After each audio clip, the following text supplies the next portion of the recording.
Victor Harrow didn't knock. He never knocked. The door to the Kellens' farmhouse swung open like he owned it because in his mind he already did.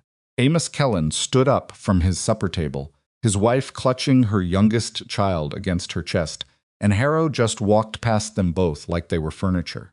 He picked up a framed photograph from the mantel the Kellen family. 3 generations looked at it for a moment, then set it face down on the shelf. "You've got until Friday," he said. Not loud, not angry, just flat, the way a man speaks when he's already decided the outcome. Amos said, "That land belonged to my father." Harrow turned around slowly. He almost smiled. "It'll belong to someone else by Monday." If you were sitting at that table, if that was your family's photograph, what would you have done? Because Mara Ellison was about to do something nobody in that valley expected. And by the time Victor Harrow understood what hit him, it was already too late. This kind of story moves you real courage, real grit, and the kind of quiet strength that changes everything. Subscribe to this channel right now and follow this story all the way to the end. Hit that like button and drop a comment telling me what city or country you're watching from. I want to see how far this story travels. You won't want to miss what comes next. The wind came down off the Laramie Range like it had a grudge. It wasn't the polite kind of cold that reminds you to wear a coat. It was the kind of cold that gets into the spaces between your thoughts, that makes your hands stop working right, that turns a simple task like unhitching a horse into something that takes everything you have. Wyoming, in November of 1883, didn't care who you were or what you'd been through. It just pushed and pushed and pushed and waited to see who was still standing come morning. Mara Ellison had been standing for a long time. She guided the rented wagon down a road that barely deserved the name, 2 frozen ruts cut through pale grass that rattled like paper in the wind, and she didn't look afraid. That wasn't because she wasn't. Fear had been her steady companion for the better part of a year, ever since Thomas died and left her with a half-paid mortgage, a horse she had to sell, and a community that pitied her in the particular way that people pity someone they don't quite know what to do with. She'd learned to carry fear quietly, the same way she carried everything else, by putting it somewhere it wouldn't slow her down. She had $17 left. She'd counted them that morning in the gray light of a boarding house room that cost her more than she could afford. $17, a trunk of practical clothing, a cast-iron skillet that had been her mother's, and a letter of introduction that the liveryman in Ash Creek had written for her without being asked, because even strangers could see she was the kind of woman who would work. The letter was for Silas Rourke of Stonehaven Ranch. The liveryman had said, with the careful diplomacy of someone delivering bad news sideways, that Silas wasn't exactly easy to work for, that the ranch had seen better days, that Rourke himself had seen better days. Mara had thanked him and climbed up onto the wagon seat. She didn't have the luxury of being particular. The first thing she noticed about Stonehaven was the fence. Not because it was impressive, but because it wasn't. A section of the east-facing boundary had gone down posts, snapped clean, wire coiled on the frozen ground, like something that had given up and no one had touched it. The snow had packed around the broken posts, which meant it hadn't fallen recently.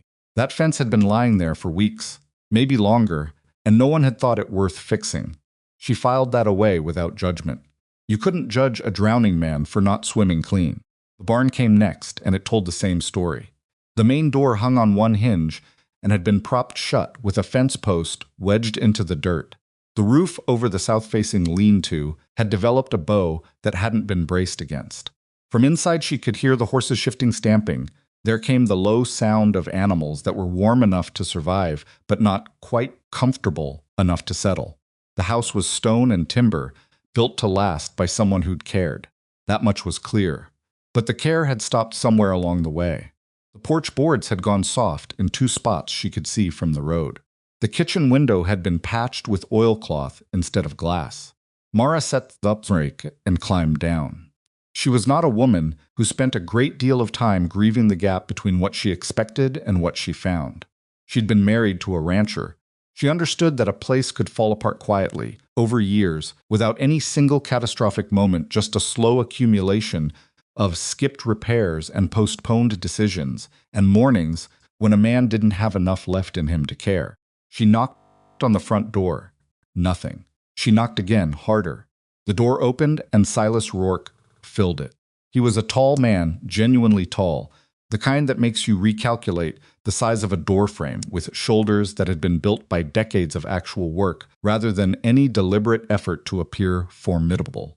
He had a beard that had gone several weeks past, where it was meant to stop an eyes, the color of weathered wood, and he looked at her the way a man looks at something unexpected, when he's already decided his day has no room for it. "You Rourke?" she asked. "Who's asking?" "Mara Ellison. Tom Briggs at the livery wrote you a letter. I don't know if it arrived." She reached into her coat and produced the letter she'd kept because she wasn't confident the mail had been reliable. "I'm looking for winter work. Cook, mend, manage the house. Whatever needs doing." Silas looked at the letter. He didn't take it. "Don't need anybody," he said. "Your fence is down on the east boundary. Been down a while." She kept her voice even. Not aggressive. Just honest. "Your barn door is on one hinge.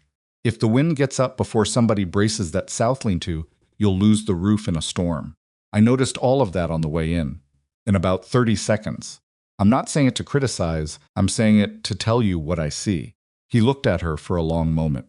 "How long you been doing ranch work?" "My whole life. My father's place, then my husband's."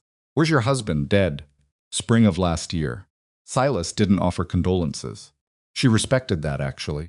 She'd had enough condolences to last several lifetimes. They had a way of making the person offering them feel better without doing much for the one receiving. "I pay $4 a month," he said.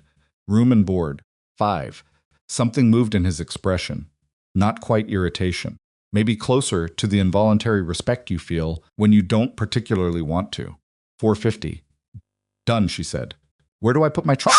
She learned quickly that Silas Rourke didn't dislike people so much as he'd forgotten how to be around them.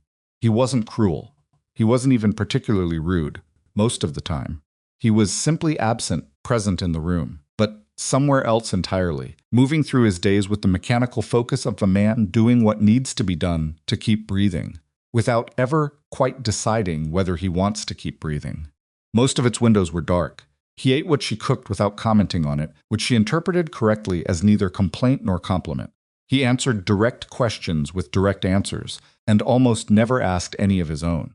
The other hands, 2 of them, a young man named Pete Grundy, who couldn't have been more than 18, and a quiet veteran of several cattle outfits named Dane Calder, treated her with the cautious politeness of people who weren't sure what she was yet.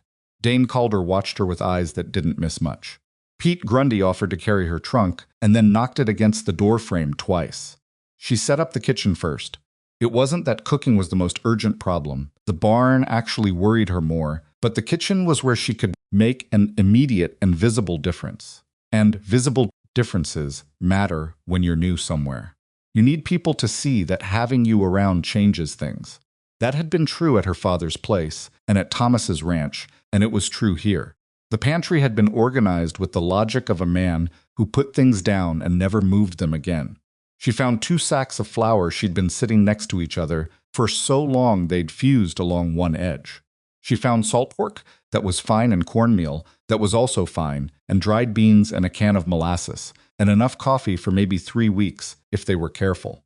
She found, pushed behind a barrel in the corner, a canister of good ground pepper that had somehow survived undisturbed for what looked like at least 2 winters. She also found, in a wooden box that had been used to prop up a shelf that had come loose from the wall, a set of Stonehaven's account books. She didn't look at them that day. It wasn't her business yet. But she noted where they were. The gossip from Ash Creek started faster than she'd expected. She'd been at Stonehaven less than 2 weeks when Pete Grundy came back from town with supplies, and a face that said he'd heard something he didn't know how to tell her. She let him struggle with it for most of supper before she finally said, "Just say it, Pete." He studied his plate. "People in town are talking. About you being here. About it being just you, Mr. Rourke. And what does this suggest I do instead?" she asked. "Sleep in a ditch?" Pete didn't have an answer for that. Neither did anyone in Ash Creek, she suspected. It was the particular cruelty of small communities. They would talk about an unmarried woman living under a bachelor's roof, and then they would also talk about an unmarried woman who couldn't find respectable work, and there was no position available that satisfied all their requirements simultaneously. She'd watched it happen to other women. She'd sworn she wouldn't let it move her. What she hadn't expected was how much it would still sting, even knowing that. She lay awake the second night after Pete's report and stared at the ceiling of the small room, off the kitchen, barely large enough for a cot in her trunk, and she thought about Thomas. About the specific weight of having a partner, of moving through life with someone who understood your decisions without requiring explanation. She hadn't expected to miss that as a practical thing so much as she missed it as a fact of her daily existence.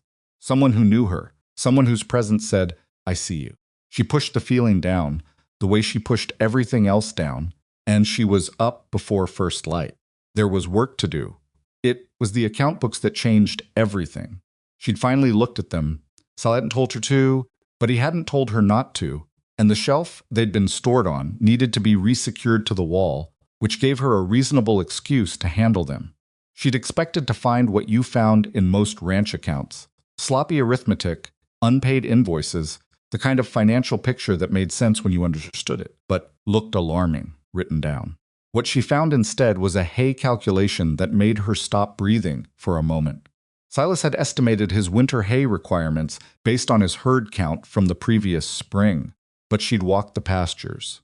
She'd counted heads herself, the way her father had taught her twice, from different positions, in the early morning when the animals were still. His current herd was larger than his estimates, not by a small margin, by enough that his hay supply, which she'd already assessed as tight, wasn't just tight. It was wrong. Dangerously, potentially catastrophically wrong. She did the calculation 3 times with a stub of pencil on a scrap of brown paper, because she wanted to be sure before she said anything. The third calculation matched the first 2. At his current usage rate, Stonehaven would run short of hay before the second week of February. In Wyoming, in what the old-timers were already saying, was going to be a killing winter. Cattle don't survive a Wyoming winter without feed. They just don't. And dead cattle meant no spring sale, and no spring sale meant Stonehaven didn't recover from this year, and a ranch that didn't recover from this year was a ranch that someone else was going to own come summer. She found Silas in the barn, working on a piece of harness leather that had cracked. "Mr. Rourke." "Rourke is fine, Rourke." She set the brown paper on the workbench in front of him. "I need you to look at this." He looked at her first. Then he looked at the paper. She watched his face as he read the numbers, watched the moment he understood what he was reading, watched the particularness that came over a man when something he'd been not quite looking at suddenly came fully into focus. "This is," he started. "Wrong. I know, I checked it 3 times. She kept her voice even. "There's still hay available at the Morse outfit south of Ash Creek. I asked in town last week. If you ride tomorrow, you can still get what you need before the weather closes it off." He was quiet for a moment. "You counted my herd." "I counted your herd." "I didn't ask you to." "No," she agreed. "You didn't." Another silence.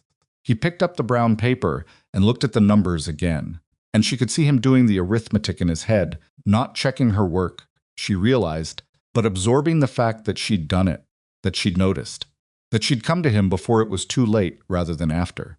"I'll ride at first light," he said finally. She nodded and turned to go. "Ellison." She stopped. He seemed to be working out how to say something. A man like Silas Rourke didn't spend a lot of time being grateful, not because he was ungrateful, but because gratitude required acknowledging that you needed something from someone, and he'd spent years carefully not needing anyone. "Good catch," he said. "That was all." She walked back to the house, and she didn't show any of the complicated feeling that rose in her chest, because showing it wasn't useful, but she let herself feel it quietly. Just for a moment, the specific satisfaction of having your competence recognized by someone who recognized it reluctantly, because that was real, and easy recognition was usually not.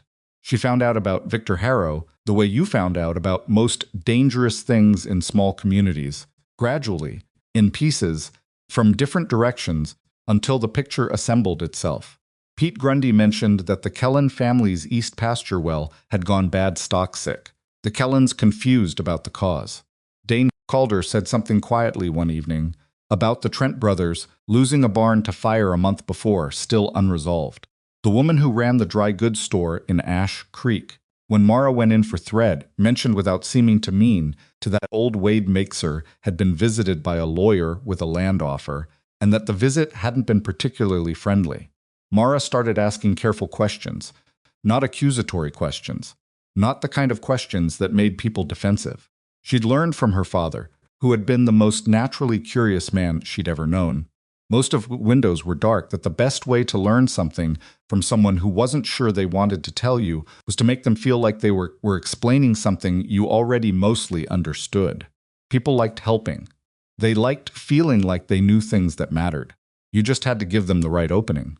Over the course of 3 weeks, between batches of bread and mended harness leather, and one very long afternoon when a late-season storm pinned her and Dane called her in the barn together, and he talked more than she'd ever heard him talk, a picture assembled itself.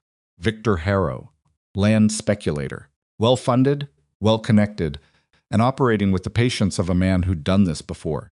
He was buying up ranches throughout the valley, and the ranches that weren't selling the ones with owners stubborn enough or solvent enough to say no were experiencing problems. Persistent problems. The kind that looked like bad luck unless you noticed the pattern. Poisoned wells. Equipment that failed at the worst possible moment. Fires that started conveniently.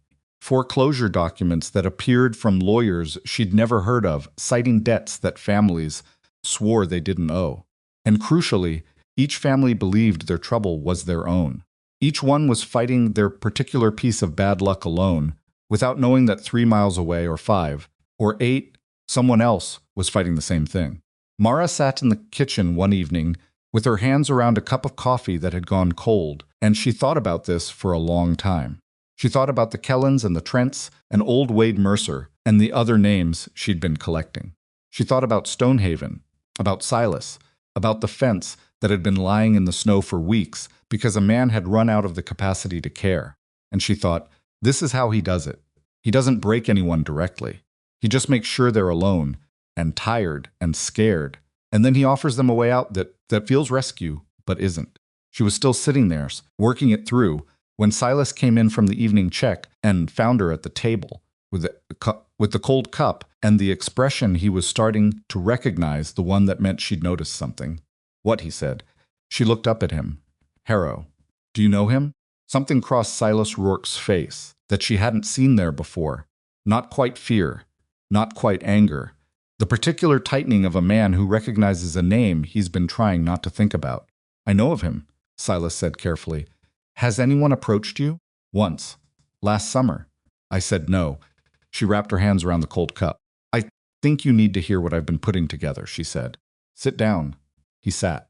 And she told him what she knew and what she suspected, and because she'd been turning it over for 3 weeks and some leaks had become clear to her, even if she didn't yet have the proof, exactly what she thought Victor Harrow was doing and why it was working, and what the only thing was that could possibly stop it. Silas listened without interrupting, which she was coming to understand was his version of paying complete attention. When she finished, he was quiet for a moment. Then he said the thing she hadn't expected. What do we do? Not what can I do. Not I'll handle it. We. She felt the word settle somewhere specific in her chest, and she chose not to examine it too carefully, because there was a great deal of work ahead and she needed to be clear-headed for it. First, she said, I need paper. A lot of it. And I need to start writing things down. She started with a ledger. Not a fancy one, just a plain, cloth-covered accounting book she'd found at the bottom of a drawer in the kitchen, half its pages already used for grocery tallies that Thomas would have recognized: flour, salt, coffee, the ordinary arithmetic of keeping a household alive.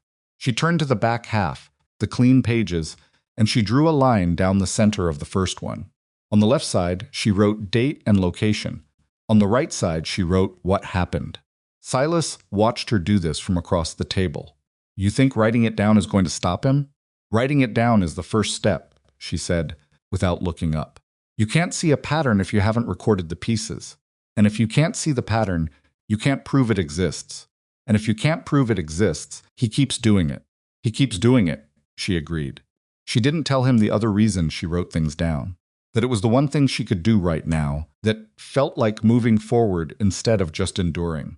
That the ledger was in a way that she wasn't going to say out loud, to a man she'd known for less than a month, the closest thing she had to a weapon. She started with what she knew.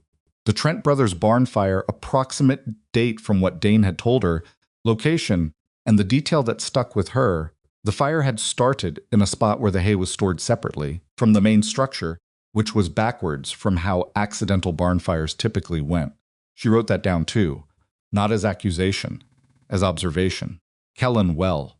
She wrote the date she'd heard about it, what Pete had said, and the specific detail that the stock had gotten sick before the Kellens themselves. Noticed the water tasted wrong, which meant the contamination had been gradual, introduced deliberately rather than all at once. She underlined that. Wade Mercer's lawyer visit. She didn't have a date for that, so she left the date column blank and wrote confirm with Mercer directly in the margin. By the time she set the pencil down, she had 6 entries, 3 question marks, and 2 specific details that seemed like they might matter a great deal if she could connect them to anything else. It wasn't much, but it was something, and something, in her experience, was how everything started. Silas was still at the table. He'd gotten himself a second cup of coffee and hadn't said anything while she worked, which she'd initially thought was impatience, but was coming to understand, was just how he processed things quietly, internally, chewing on information the way you'd chew on something tough until it gave way. Wade Mercer, he said finally, he's not going to talk to you. Because I'm a woman. Because he doesn't trust anybody. Been that way since his wife died. He runs his place alone, doesn't come to town much, doesn't. Silas paused. He doesn't talk to me either, if that helps. Has anyone tried recently? Silence. Rourke. Has anyone actually ridden out to Mercer's place in the last 6 months to talk to the man? From the look on his face, she had her answer. Then somebody should, she said, and it should be you. Because even if he doesn't trust you, he trusts you more than he trusts a widow woman he's never met. Silas turned his cup in his hands. She'd noticed he did this when he was deciding something, the slow rotation, like he was buying himself a few extra seconds. And what do I say to him? Tell him what's happening, not what you suspect, what you know. She tapped the ledger. Take this with you. Let him read it. Men like Wade Mercer have seen a lot of life, and they recognize truth when it's written plainly. He may not say much, but he'll think about it. And if he tells me to get off his property, then you get off his property, she said, and you try again in 2 weeks. He rode out to Mercer's the following Thursday. Mara spent that morning doing something she'd been putting off, going through the barn with real attention, not just the quick assessment she'd done on her first day, but a deliberate, methodical examination of every piece of equipment, every stored supply, every structure she could safely climb into or onto. She'd asked Pete Grundy to help her, partly because she needed someone to hold the lantern in the darker corners, and partly because he didn't, for all his clumsiness, was genuinely observant when he thought he was being useful. They found 3 things that concerned her. The first was a section of the main barn beam, the primary weight-bearing timber over the center that had been cracked, probably by the same ice storm that had taken down a section of fence in October. The crack hadn't gone all the way through, but it had gone far enough that another hard winter storm could finish the job. If that beam failed under a heavy snow load, the center section of the barn roof came down, with horses and cattle underneath. Mr. Rourke know about this? Pete asked, holding the lantern up. I don't think he's been up here recently, Mara said carefully. She ran her finger along the crack. Dry old. Definitely predating her arrival. We'll need to sister it. Put a second timber alongside it to carry the load. I can do that, Pete said. He sounded surprised at himself. I know you can, she said. We'll start tomorrow. The second thing was more immediately alarming, the water barrel at the far end of the barn, which should have been full, and was instead sitting at less than a quarter capacity. In a fire, that barrel was the first line of response before you could get to the well. She added it to her mental list and moved on. The third thing she almost missed. It was in the corner of the tack room, half hidden behind a saddle that had been hung on the wrong peg and knocked sideways at some point, and it was a set of documents folded, not in an envelope, just folded and pushed behind the saddle like someone had set them there temporarily and then forgotten them. She looked at them for a moment without touching them. Then she picked them up and unfolded them carefully. They were letters. 3 of them, each addressed to Silas Rourke, and each bearing the letterhead of something called the Harrowland and Cattle Development Company. The dates were from the previous summer. The language was the kind of formal, pleasant language that lawyers used when they wanted to sound helpful while actually delivering a threat, opportunities for mutual benefit, fair market considerations, encouragement to respond at your earliest convenience. And then, in the third letter, a phrase that made her chest tighten: "We hope you will reconsider your position, as conditions in the valley may become increasingly challenging for operations of your scale." Conditions in the valley may become increasingly challenging. She stood in the tack room for a full minute, reading that sentence again. It was a warning, written in the language of a business letter. It was also, she realized, documentation. It was Harrow's own hand, or his lawyers establishing that he'd approached Silas, been refused, and then suggested that things might get difficult. She folded the letters back exactly as she'd found them, put them in her apron pocket, and went back to work. Silas came home from Mercer's in the late afternoon, looking like a man who'd been rained on inside as well as outside, because a cold front had come through around noon and soaked him through on the ride back, and he hadn't changed expression once since.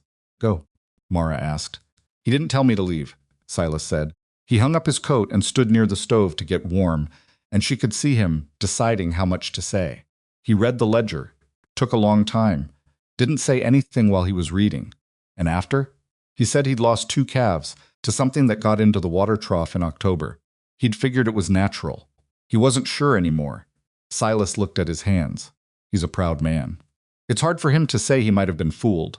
Most people find it hard to say that. He said he'd think about it. A pause. He also said he'd heard Harrow's men had been seen near the Trent property the night before the fire. Mara went very still. Did he say who told him that? Bram Trent told him directly. Bram saw 2 riders he didn't recognize cutting across the lower pasture the evening before the barn went up.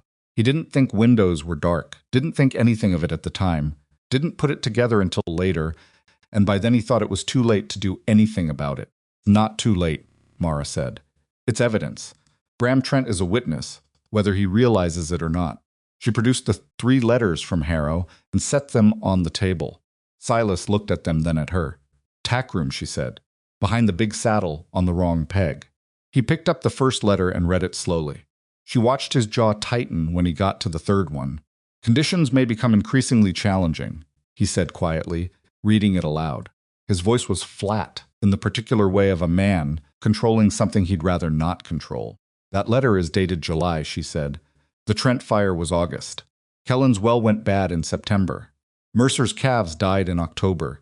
She let that sequence sit between them for a moment. "He told you what was coming, Rourke. In writing." Silas set the letter down. It was quiet for a long time, and she didn't rush him, because she'd already learned that rushing Silas Rourke produced nothing useful. He got where he was going. He just took the long road. "What do you need?" he said finally. "I need to talk to Bram Trent and his brother. And I need you to introduce me, because they're not going to sit down with a woman they don't know and tell her what they saw. Anything else? I need paper. More paper than I have. And I need you to start thinking about which of your neighbors you trust enough to tell the truth to." She looked at him steadily. All of the truth. Not just the comfortable parts. Something moved in his face. "That's a short list." "I know," she said. "But it's a list." December came in mean and stayed that way. The temperature dropped to places that made the barn animals press together for warmth and made the morning chores take twice as long because everything was stiff hands, hinges, water lines, particular creak of floorboards that told you the cold had gotten into the wood. Mara woke before 4 every morning and was in the kitchen by 4:30 because the fire needed to be going before anyone else was up, or the morning routine fell apart. And she'd learned that in this house, the morning routine was the skeleton that held the rest of the day upright. She also used those early hours, the dark, quiet ones, before Pete clattered in for his coffee, and Dane arrived from the bunkhouse to write. The ledger had grown. She'd added a second book, this one a proper record-keeping journal with numbered pages that she'd bought in Ash Creek with her own money, and she'd developed a system, the first book for factual entries, dates and events, and named witnesses. The second book for analysis, her own observations, the questions she hadn't answered yet, the connections she suspected but couldn't yet prove. She'd ridden with Silas to the Trent brothers' place on a Wednesday, And Bram Trent had told her about the writers, told her directly, looking at the table more than at her face. The way men did when they were saying something they felt slightly ashamed of having not acted on sooner. She wrote it all down while he talked, and he'd glanced at the pen and paper, the expression and paper with the expression he'll get when they realized their words are being made permanent, and he'd actually slowed down and been more precise, which was exactly what she'd wanted. Hollis Trent, the younger brother, had been more reluctant. He'd sat at the edge of the room with his arms crossed and watched Mara with the particular suspicion some men reserved for capable women, like capability in a woman was a sign of something off rather than something admirable. "What are you going to do with all that?" he'd asked, nodding at her notebook. "Document it," she said. And then make sure the right people see it." "What right people?" "There aren't any right people around here. Harrow's got the county assessor in his pocket, and the bank manager plays cards with his lawyer every Friday night." Mara looked at him calmly. "Then we go further than the county," she said. "There are territorial investigators in Cheyenne. There's a land office that has jurisdiction over contested property claims. There's a process for challenging foreclosure instruments that were executed irregularly. Harrow's advantage is that none of you know about these things, because none of you have needed to before." Hollis stared at her. "How do you know about them?" My father lost land once," she said simply, "to someone who thought he could take it. We couldn't stop it. I read everything I could afterward, trying to understand what we should have done differently." She closed the notebook. "I won't make that mistake twice." The room was quiet for a moment. Bram Trent looked at his brother, and something passed between them that required no words. "You want some coffee?" Bram asked. "I'd like that very much," she said. She was in Ash Creek on a Friday morning 3 weeks before Christmas, picking up a spool of heavy thread from the dry goods store, when she heard Harrow's name spoken aloud for the first time in a context that wasn't a careful, lowered voice conversation between people who were already afraid. It was the store owner's wife, a substantial woman named Cecile Drummond, who ran the front counter while her husband managed the stock, and she was talking to a woman Mara didn't recognize. Not quietly. In the particular tone of a woman sharing news she considers important. "He bought the Halsey place," Cecile said. "Signed last week. The Halseys are already gone." The other woman shook her head. "Did they want to sell?" Cecile gave her a look. "What do you think?" Mara paid for her thread and didn't move toward the door immediately. She reorganized her basket slowly, giving herself time. "He's moving fast now," Cecile continued. "That's 5 properties since September. People are saying he'll have the whole South Valley before spring." "What about Rourke?" "I heard he told Harrow's man to go straight to—" "Rourke's stubborn enough," Cecile said. "But stubborn doesn't always last." Mara thanked Cecile for the thread and walked out. She stood on the porch of the dry goods store in the cold, watching the street, and she thought about the word fast. Harrow was moving faster, which meant either he thought his position was more secure, that his connections with the county assessor and the bank manager and whoever else he'd bought were solid enough that he didn't need to be subtle anymore, or he was operating on a timeline, something driving him to accelerate. She didn't know which it was, but she knew that whichever it was, she had less time than she'd thought. She went back inside and asked Cecile Drummond, as casually as she could manage, whether she knew the name of the notary on the Halsey sale documents. Cecile blinked at her. "What a strange question." "I'm just curious," Mara said, in the tone she'd learned from her father. Pleasant, slightly vague, the tone of someone who asks questions out of mild interest rather than urgent purpose. Cecile thought about it. "I think it was that man Bowden. He does a lot of Harrow's paperwork." Mara wrote the name in her notebook before she'd even gotten back to the wagon. She spent 2 evenings with the territorial land records that Silas had never bothered to dig out of the cabinet where they'd been filed, delivered by mail years ago, and never opened. Because why would a man with clear title need to read about land claim procedures? And she found something that made her sit back from the table and breathe carefully for a moment. A notary's authority in the Wyoming territory had to be renewed every 3 years. It was a simple administrative process, but it had to be done, and the renewal had to be recorded with the territorial secretary's office. She couldn't check Bowden's renewal status from Stonehaven. She'd need to write to Cheyenne for that, or have someone go in person. But she knew what she was looking for now, and she knew exactly how significant it would be if Bowden's authority had lapsed. A document notarized by a person whose authority had expired was not a legally valid document. A foreclosure executed on such a document was not a legally valid foreclosure. And if Harrow had been using the same notary consistently across multiple transactions, she closed the land records and sat in the quiet kitchen for a moment. The fire had burned down to coals. Outside, the wind was working on the eaves again. Somewhere in the barn, a horse shifted and settled. She thought about the Halsey family. Gone already. Their land in Harrow's hands, signed over with documents she now had specific reason to doubt. She thought about Bram and Hollis Trent and the Kellens and Wade Mercer, sitting alone on his property with 2 dead calves and a growing suspicion that his bad luck hadn't been bad luck at all. She thought about Vera Crowley, whose name had come up twice in conversations, a woman who'd been running her late husband's cattle operation alone for 3 years, and whom Mara hadn't met yet but intended to. She thought about all of them fighting alone. Each one believing his trouble was his own. Each one unable to see the shape of what was happening, because you could only see the shape if you could see all of it at once. She had a ledger full of pieces. She had letters from Harrow in Silas's own tack room. She had a witness who'd seen riders on the Trent property the night before the fire. She had the name of a notary who might have been operating without valid authority, and she was running out of time. The conversation with Silas that night was the most direct they'd had. She'd waited until after supper, until Pete had gone back to the bunkhouse, and Dane had finished his coffee and taken himself off to bed, and she'd sat down across from Silas at the kitchen table and said, without preamble, "We need to talk about the other ranchers." He looked at her. "All right, not one at a time, all of them together, or as many as will come." She'd been turning this over for days, pressing it from every angle, looking for the flaw in it, and she kept coming back to the same conclusion. The only strategy that had any chance of working was the one that seemed most impossible. Harrow's entire approach depends on keeping everyone separated. He doesn't attack anyone head-on because he doesn't have to. He isolates them and waits for them to break in. The moment these families understand that they're not each fighting something random, that they're all fighting the same thing, his strategy stops working. "These people don't get along," Silas said flatly. "The Trents and the Kellens had a water dispute 3 years ago that nearly ended in a shooting. Mercer doesn't talk to anybody.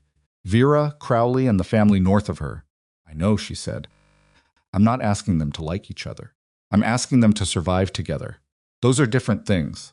Silas was quiet. "You have relationships with these people," she pressed. "Not warm ones, maybe, but existing ones. You've bought cattle from the Trents. You've shared a fence line with Mercer for 12 years. They know you. They know I keep to myself. Then they'll be surprised when you show up," she said, "which means they'll listen, at least for long enough to hear what you have to say. Because a man who keeps to himself doesn't ride out to his neighbor's place in December for nothing." He turned his coffee cup. Once, twice. She waited. "If I do this," he said, "and Harrow finds out, he'll make Stonehaven his next target," she said. She didn't soften it. He deserved the truth. "Yes. Which is why we need to move before he knows what's happening. And why I need to get word to Cheyenne before we do anything visible." She held his gaze. "I need you to trust me on the timing. And I need Dane Calder." Something shifted in Silas's expression. "For what? He's the best rider on this ranch. He's steady and he's discreet and he won't talk about what he carries." She paused. "I need to send the most important documents to the Territorial Land Office in person, not by mail. Mail can be intercepted, delayed, lost. I need someone who will put those papers physically into the hands of an investigator and wait for a response." The silence stretched out long enough that she thought he was going to say no. "Dane's going to want to know what he's riding into," Silas said finally. "Then tell him the truth," she said. "He's going to find out anyway. Dane Calder strikes me as a man who'd rather know the risk than be surprised by it." Another long pause. "All right," Silas said. It came out like something releasing a catch, held too long, finally let go. "All right, we do it your way." She nodded, didn't smile. Smiling felt wrong. Somehow this wasn't a victory yet. It was just a decision. And decisions were only as good as what followed them. "Start with the Trents," she said. "They've seen the most and they're the angriest. Angry men are easier to move." Silas rode out for 3 consecutive days in the last week of December, in cold that turned his breath to steam before it left his mouth, and Mara sat at the kitchen table and wrote. She organized everything she had into a clear sequence: dates, names, specific incidents, named witnesses, and the 3 letters from Harrow that she'd had Silas sign as exhibits, not legal language, just his signature from he'd received them, and they were genuine. She wrote a cover letter to the Territorial Land Office in Cheyenne explaining what she believed was happening and what evidence she was sending. And she wrote it 3 times before she was satisfied with it, because the tone mattered enormously. Too emotional, and it read like complaint. Too dry, and it didn't convey the urgency. She needed it to read like what it was: a methodical, documented account of systematic land fraud, written by someone who understood the law well enough to use the right words. She didn't know if she'd used all the right words. She wasn't a lawyer.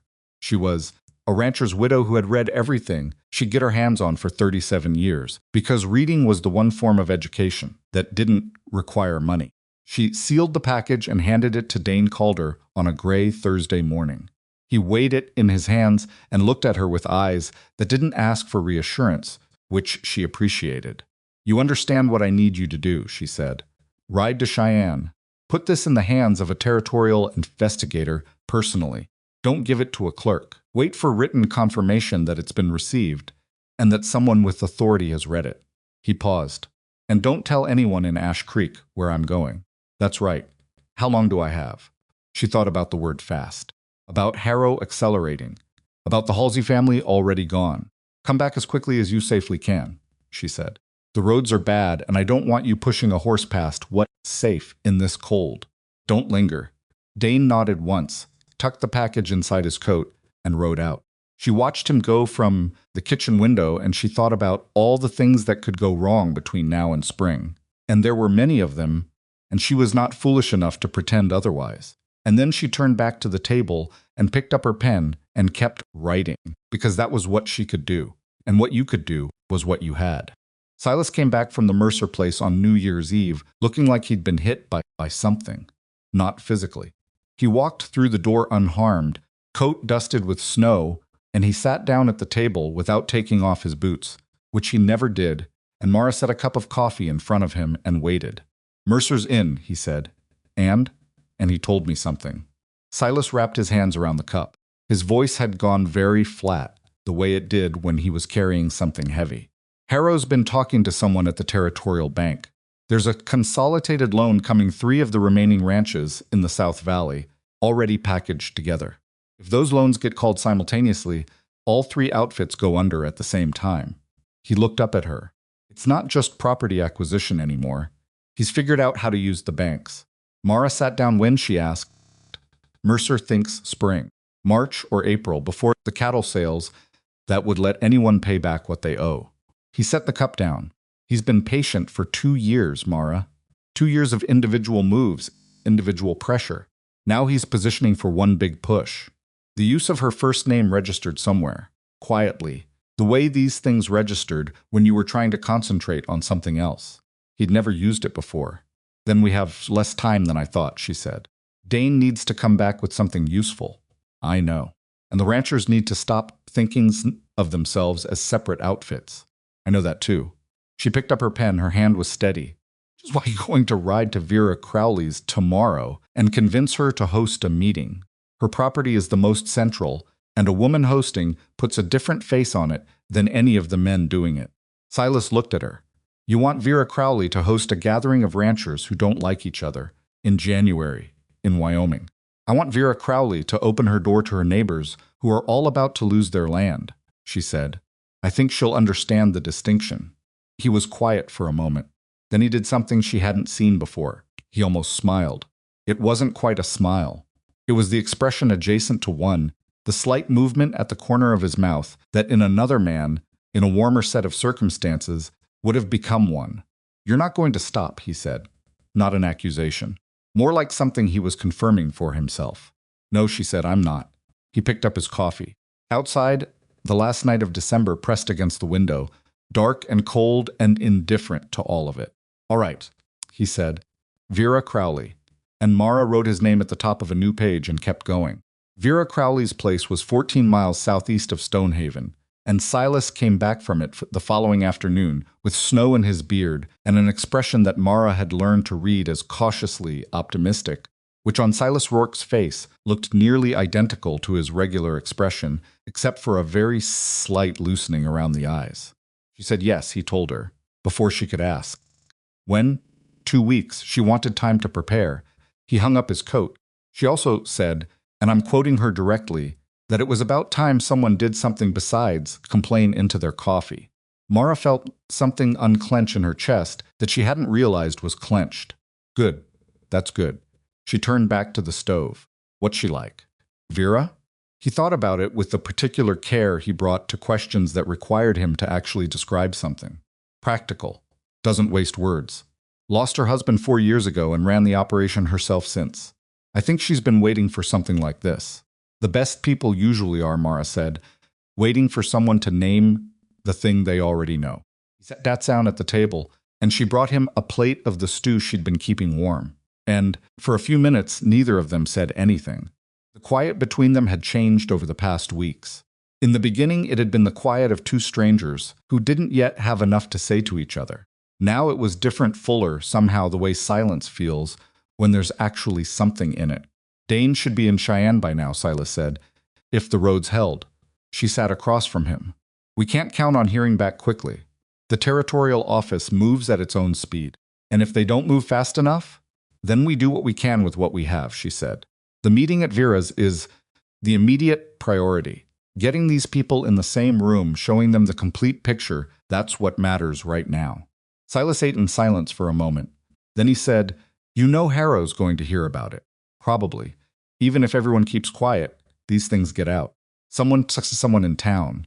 Someone overhears somethings. I know, she said. Which is why the meeting needs to accomplish something real, not just give people a chance to be frightened together. We need them to make a decision that night. Specific commitments, not general agreement. What kind of commitments? She'd been thinking about this for days. First, no one sells. Not for any price, not under any pressure, until this investigation produces a result. That has to be unanimous or it doesn't work. She folded her hands on the table. Second, every incident from here forward gets reported to me immediately. Every threat, every dead animal, every stranger seen on property. I need the record to be current because investigators respond to patterns, and patterns require recent evidence. She paused. Third, and this is the hard one, they share information with each other, regularly, which means putting aside the water disputes and the fence line arguments and whatever else has been keeping these families from talking for the last decade. Silas was quiet. That's the one that won't go smoothly, he said. I know. Bram Trent and Amos Kellen haven't been in the same room voluntarily since 1879. They're going to be in the same room at Vera Crowley's in 2 weeks, Mara said, and they're going to have to decide whether their history matters more than their future. She looked at him steadily. That's not something I can do for them. That's something you're going to have to help them through. He looked at her. Me, you're the one they respect. Not because you've been friendly, you haven't, but because you've been straight with them. Men like Bram Trent and Amos Kellen, they don't trust easy, but they trust consistent. And you've been consistent. Something moved across his face that she couldn't quite name. She didn't try to name it. I'll think about what to say, he told her. That's all I'm asking. The 2 weeks before the meeting were not quiet. On a Wednesday, Pete Grundy came in from the east pasture in the early afternoon, looking shaken, and said he'd found a section of the water line to the upper trough deliberately blocked, not frozen. Blocked, stuffed with packed rags, jammed into the pipe elbow where it was hardest to see. Mara made him show her. She stood in the cold with her hands on the pipe and looked at the rag's rough burlap. Not something that had drifted there, not something that had happened by accident, and she felt the specific cold anger of having something confirmed that you'd hoped to be wrong about. Touch it yet, she said. I want Silas to see this first. Someone's on the property, Pete said. He was 20 years old and trying not to show that his hands weren't entirely steady. Yes, she said, someone was. When recently? The ground's not frozen all the way through here. There are tracks. She crouched down. Boot prints, 2 sets, moving from the east from outside the fence line and coming straight to this particular pipe connection. Whoever had done it had known exactly where to go. which meant they'd been watching. She added it to the ledger that evening with shaking hands that she only allowed to shake once she was alone, because the shaking wasn't useful, but suppressing it entirely wasn't possible either. She was frightened. She would have been a fool not to be. She wrote down every detail she could remember: the size of the boot prints, the type of fabric, the specific elbow joint they'd targeted, and she wrote it fast, and she wrote it complete, and then she shut the ledger and made herself breathe normally. They were watching Stonehaven, which meant Harrow knew something was happening here. He didn't know what, or he'd have moved already. But he knew something had changed. She told Silas that night. He stood in the kitchen with the same expression she imagined he'd worn when he received Harrow's third letter, that particular stillness of a man deciding not to react until he knows exactly what he's reacting to. They didn't block the main line, she said. Just the upper trough. Testing, maybe. Seeing what we notice and how fast. Or warning us, Silas said. Maybe both. She looked at him. It doesn't change what we're doing. It means we need to be more careful about it. More careful how? No more riding to the neighbors' places alone. Take Pete with you, or go a different route each time. Don't discuss the meeting in town. She paused. And we need to get word to Vera without putting it in writing. Can you trust someone to carry a verbal message? He thought, for a moment.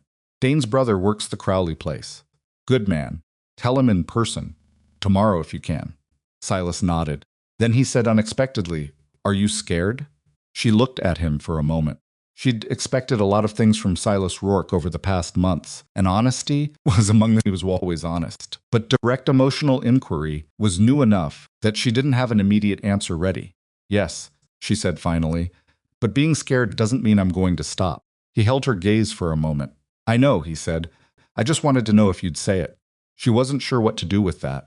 So she picked up her pen and went back to writing. The night of the meeting at Vera Crowley's was the coldest night of January.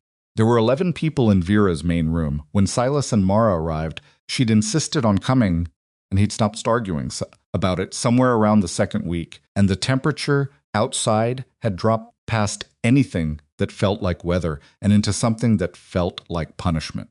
11 people, counting Vera herself, who stood near the fireplace with her arms crossed and her eyes moving steadily from face to face as people arrived, cataloging. Mara recognized most of them from descriptions. Bram Trent was the broad-shouldered one near the window, with the dark beard and the expression of a man who has arrived, prepared to disagree with something. His brother Hollis stood beside him, thinner, more guarded. Amos Kellen had come alone, which meant his wife had stayed with the children, and he sat apart from the Trents with a deliberateness that said the water dispute of 1,879 was still very much present in the room. Wade Mercer was there, which surprised her. He sat in the corner with a cup of coffee he wasn't drinking, watching everyone with the patient attention of a man who'd spent a lot of years alone and hadn't lost his ability to observe other people so much as his desire to join them. Presence meant something. He'd made a choice to be here, and Wade Mercer didn't make choices lightly. There were others ranchers Mara knew by name from the ledger, but hadn't met face to face. A man named Coulter with a limp and calloused hands. A young woman named Agnes Pell, who'd inherited her father's place 2 years ago and looked like she was still figuring out whether she deserved to take up space in a room full of older ranchers. Vera looked at Silas when everyone was settled. You're Nickel, she said. Silas stood up. He wasn't a speaker. Mara had watched him enough to know that he chose words the way some men chose tools for function, not presentation, and that he didn't particularly care whether anyone was impressed by him while he was talking. Which was, she'd come to understand exactly why they listened. He told them what they were facing, not what he suspected, what he knew. He'd ridden to each of these properties personally, heard each person's particular story, and now he laid those stories out side by side, in sequence, and the room went very quiet, because hearing your own bad luck lined up next to someone else's identical bad luck had a specific and powerful effect on a person. Bram Trent said, at one point, we all knew it was bad. We didn't know it was the same bad. That's exactly right, Silas said. And that's what he's counting on. Mara opened the ledger. She hadn't planned to speak first. She'd planned to let Silas carry the room and offer the documentation as support. But Hollis Trent looked at the ledger and then at her and said, with less suspicion than he'd shown on her first visit, but still some. "What's that?" "Everything," she said. And somehow that was the word that opened the door. Because she'd said simply enough that no one doubted it. She walked them through the ledger, not all of it, just the architecture of it, the way the deets lined up and the incidents connected, and the pattern assembled itself when you could see all the pieces at once. She told them about the letters from Harrow in Silas's tack room. She told them about the notary. The room changed when she mentioned the notary. She could feel it, the collective shift of people who'd been afraid of something vague, suddenly understanding that it might have a specific vulnerability. Amos Kellen leaned forward. "You're saying the foreclosure on the Halsey place might not be legal. I'm saying the document was notarized by someone whose authority may have expired," she said. "Which, if that's confirmed, means the document isn't valid. I've sent evidence to a territorial investigator in Cheyenne. I'm waiting to hear back." "May have expired," Hollis said. "Might not be legal." "You're asking us to hold on based on might. I'm asking you to hold on based on the fact that you have a better chance together than you do alone," Mara said. "The might is what we're working to confirm. But while we do that, while Dane Calder is in Cheyenne, and the investigators are reviewing what I sent Harrow, cannot be allowed to move on anyone in this valley unopposed." She looked around the room, not challenging, just straight. "He's operated in the dark because each of you has been fighting in the dark. I'm asking you to step into the light together." The room was quiet for a long moment. It was Wade Mercer who broke it. From his corner, without raising his voice, "I'm in." Everyone looked at him. Wade Mercer didn't commit to things. Wade Mercer didn't even come to things. His presence here had been remarkable. His words were more so. "I lost 2 calves," he said, "to no one in particular and to all of them at once. I thought it was bad water. It wasn't bad water. Someone made it bad water." He set down his untouched coffee. "I've been sitting on my place for 23 years, and I never needed anybody. I'm telling you right now, the way things stand, I need you people. And I don't say that easy." Something happened in the room after that. Not immediately, there was still argument. Because there was always argument when you put stubborn people together in a cold room and ask them to trust each other. Bram Trent and Amos Kellen nearly didn't get past the first 10 minutes of the same conversation before Vera Crowley told them both in a voice that could have cut glass that she hadn't opened her house for them to rehash 1,879, and if that was what, they intended they could find their own way home in the dark. That quieted them. But by the end of the evening, they had their 3 commitments. No one sells. Every incident gets reported. They share information regularly through Stonehaven as the central point.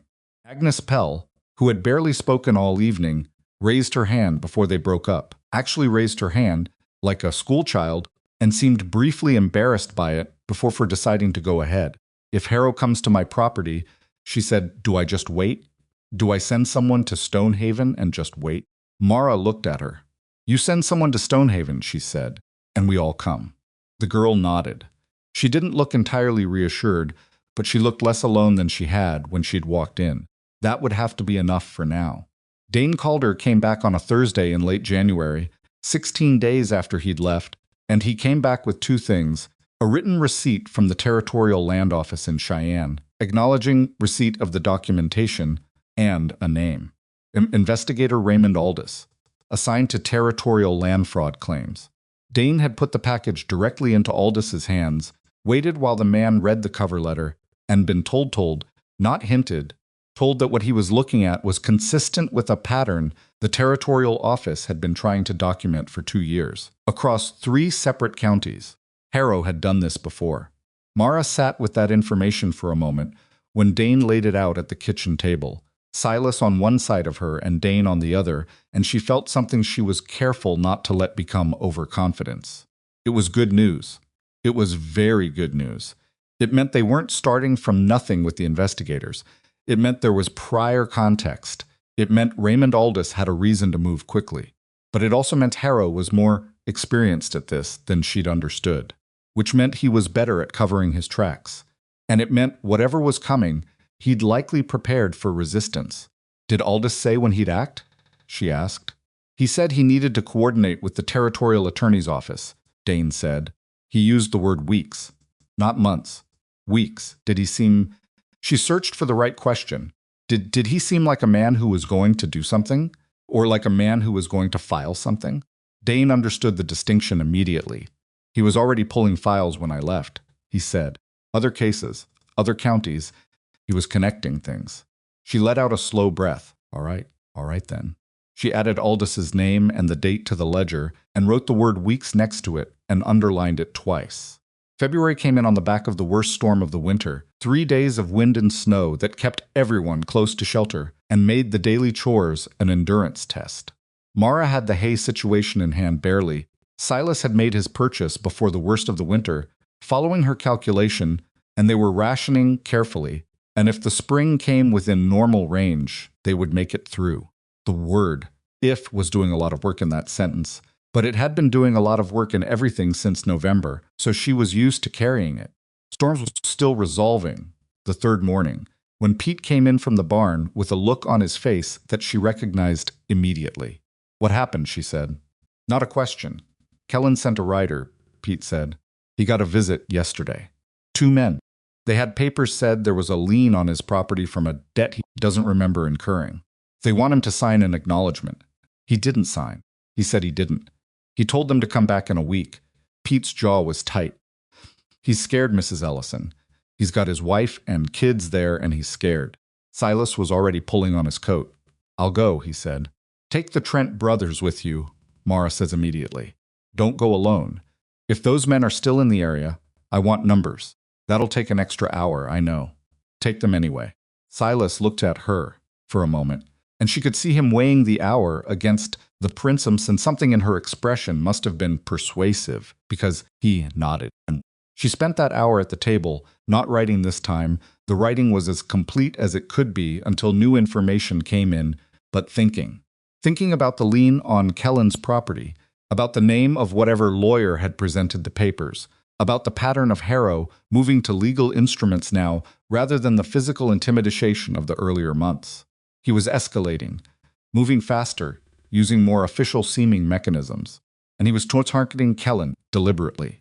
Of all the families in the valley, Kellen had the most visible and recent connection to Stonehaven. Pete Grundy was known to be friendly with the Kellen family, and someone watching the valley carefully would have noticed Silas's ride there in December.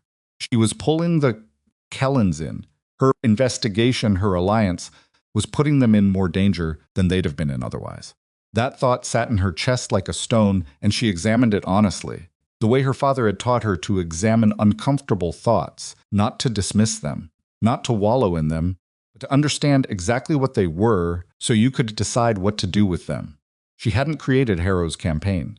She hadn't created the pattern of fraud and intimidation. She'd walked of its windows were dark to a situation that was already destroying these families one by one, and she'd tried to do something about it. But the trying had consequences. That was real, and she had to hold it. She added the Kellen incident to the ledger when she had the details, and she added, in the margin, in her own handwriting, Harrow shifting to legal instruments, moving to close. Then she drafted a second letter to Raymond Aldis in Cheyenne, brief and specific, containing only facts, date, incident, specific legal claim presented, named ranch, family. She sealed it and addressed it and set it by the door for the first rider going to town.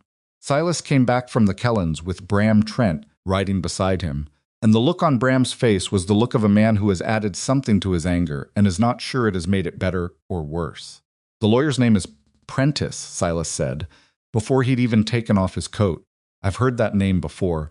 Mara turned from the stove. Where? He paused. It was in one of Harrow's letters. Not the 3 I found in the tack room. There was a 4th. I didn't include it in what we sent to Aldis because I thought it was routine correspondence. It mentioned Apprentice as handling some of the valley transactions.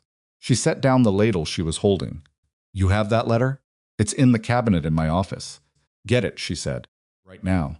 He went, and Bram Trent stood in the kitchen doorway. Looking at her with an expression that had softened, she noticed, from the first time she'd seen him. Not dramatically, just at the edges. Amos all right? She asked. He's shaken. But he didn't sign. Bram worked the brim of his hat in his hands. He's talking about whether it might not be better to just... No, she said. He looked at her. No selling, no signing. That was the commitment. She held his gaze. I know it's harder now than when everyone agreed to it in Vera's living room. It's supposed to be harder. Harrow is making it harder specifically because he knows that's when people break. She paused. Is Amos going to break? Bram was quiet for a moment. Not if someone's with him, he said. Then someone needs to be with him. Can you stay at the Kellens for a few days? You and Hollis? The hat brim got another rotation. The Kellens, he said, with the particular flatness of a man naming something he'd been avoiding. I know, she said. Amos knows too. But this is what the compact means. This is the actual test of it. Silas came back with the fourth letter and handed it to her without a word. She read it quickly. The letter was dated May, 3 months before the Trent fire, and it referenced a Philip Prentice as the attorney handling ongoing acquisition and foreclosure proceedings in the South Valley. Not one specific transaction, ongoing proceedings, which meant Prentice wasn't just involved in the Kellen lien, he was likely the instrument of every legal action Harrow had taken in the valley. This needs to go to Aldous immediately, she said. Tonight, Post doesn't run until not the Post. She looked at Silas. Pete. Pete rides to Ash Creek tonight and telegraphs Aldous directly. I'll write the message now. Short enough for a wire. She was already reaching for paper. Bram Trent cleared his throat. I'll go to the Kellens, he said, like it cost him something, which it did. Me and Hollis. We'll stay a week. She didn't look up from the paper. Thank you, Bram. Don't thank me. I'm not doing it for I'm doing it because... He stopped. Started again. We need each other. I understand that now. He paused at the door. Amos is going to be strange about it. I know, she said. Be strange back. It'll be fine. She heard something that might have been a laugh as he went out. Telegram brought a response in 4 days. Not a long response. Aldous was not a man who sent long telegrams when short ones would do but a specific one. He had confirmed that Bowden's notarial authority had expired 8 months before the Halsey foreclosure. He had identified 2 additional transactions signed by Bowden during the lapsed period. He was coordinating with the territorial attorney's office. He expected to have a formal investigative order within 10 days. 10 days. Mara read the telegram 3 times at the kitchen table, then set it down and looked at Silas, who was watching her from across the room. He's moving, she said. Is 10 days enough? It has to be. But 10 days in February, with Harrow's people watching the valley and Philip Prentice working on Amos Kellen's lien and the Trent brothers awkwardly making everyone uncomfortable in the specific way that old adversaries always made each other. Uncomfortable, even when they were trying not to 10 days, felt like both too long and too short simultaneously. Long enough for something to go wrong. Short enough that Harrow might not have time to discover what was coming. She couldn't control which of those it would be. She'd learned, over the course of these months, that there was a line between what you could affect and what you couldn't, and that crossing that line mentally was where panic lived. She stayed on her side of it. She added the telegram to the ledger and wrote the date in the margin and the words investigative order 10 days. Silas was still watching her. He did, that now watched her work with the particular attention of a man who has stopped pretending he doesn't find something interesting. She'd noticed it and done nothing about it, because there was nothing to do, and because whatever it's between them was still too uncertain and too necessary to be examined in the middle of everything else. You should try to sleep, he said. I will. You've been up past midnight every night this week. I know. A pause. Mara. She looked up. We're going to make it through this, he said. The words were simple and plain, and he delivered them the way. He delivered everything, without decoration, without false certainty, just the statement itself, offered like something he meant. She looked at him for a moment. I think so too, she said, but I'm not going to stop working until we do. He nodded. That was all. He didn't push, didn't try to reassure her past the point she'd accepted it. She turned back to the ledger. Outside, the February wind had come back, pressing against the walls of Stonehaven with the particular insistence of a Wyoming winter that doesn't know how to stop, and inside the kitchen, Mara wrote and Silas stayed and the fire held against the cold, and neither of them remarked on how natural it had become his presence, her work, the space they'd made between them without ever quite deciding to. 3 days after the telegram, Pete Grundy came in from the road to report that a group of armed men had been seen setting up at the old Halsey property. not working it, watching from it. Mara set down her pen and looked at Silas. He knows, she said. Silas stood up from his chair, and the looseness she'd been watching slowly returned to him. Over the past months, the slight unclenching of the man he'd been before his brother died, and before the ranch had fallen apart around him, went tight again. Not with defeat, with something colder and more purposeful. How long do we have? He asked. She thought about Aldis's 10 days. She thought about Philip Prentice and the lien on Kellen's property. She thought about 9 armed men at the Halsey place, which sat at the south end of the valley like a staging ground, which was exactly what it was. Not 10 days, she said, less. She picked up her pen. Get word to the Trents, she said, and Mercer and Vera. Tell them what you told me when you first agreed to all of this. Which part? She looked at him. That we need each other. And Silas Rourke, who had spent 4 years learning not to need anyone, put on his coat and went. Silas rode through the night. Mara knew this because she didn't sleep. She sat at the kitchen table with the ledger open and the lamp burning, and she listened to the wind work the eaves, and sometime past midnight she heard the barn door and the sound of a horse being walked in, and she understood that he'd already made one stop and come back before continuing. That was Silas. He didn't announce his plans. He just executed them and told you afterward what he'd done. She had the coffee hot when he came through the door, snow dusting his shoulders, his face carrying the cold in it the way faces do when they've been outside long enough for the warmth to become a separate country. Trents are coming, he said, accepting the cup. Both of them. Mercer said he'd be here by dawn. He paused. Wade Mercer actually said I'll be there. Didn't argue about it. Didn't ask questions. He's been waiting for this, Mara said. Like I told you. Vera's sending 2 of her men with her when she comes in the morning, she said. He stopped. Something close to actual amusement crossed his face for a half second. She said she wasn't going to miss it. Good. Mara turned back to the table. Down. I want to go over what we know about Harrow's men at the Halsey place. He sat. She'd drawn a rough map of the valley on the back of an old feed invoice. Just distances and positions. Nothing artistic, the kind of thing you drew when you needed to think spatially. She put it between them and pointed.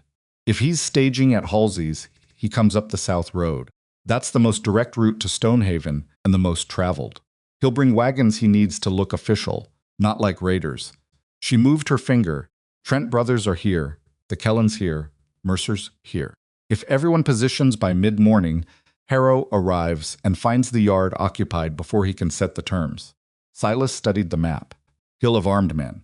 He always has armed men. That's the point. He uses them for intimidation, not open violence. He's a businessman, not an outlaw.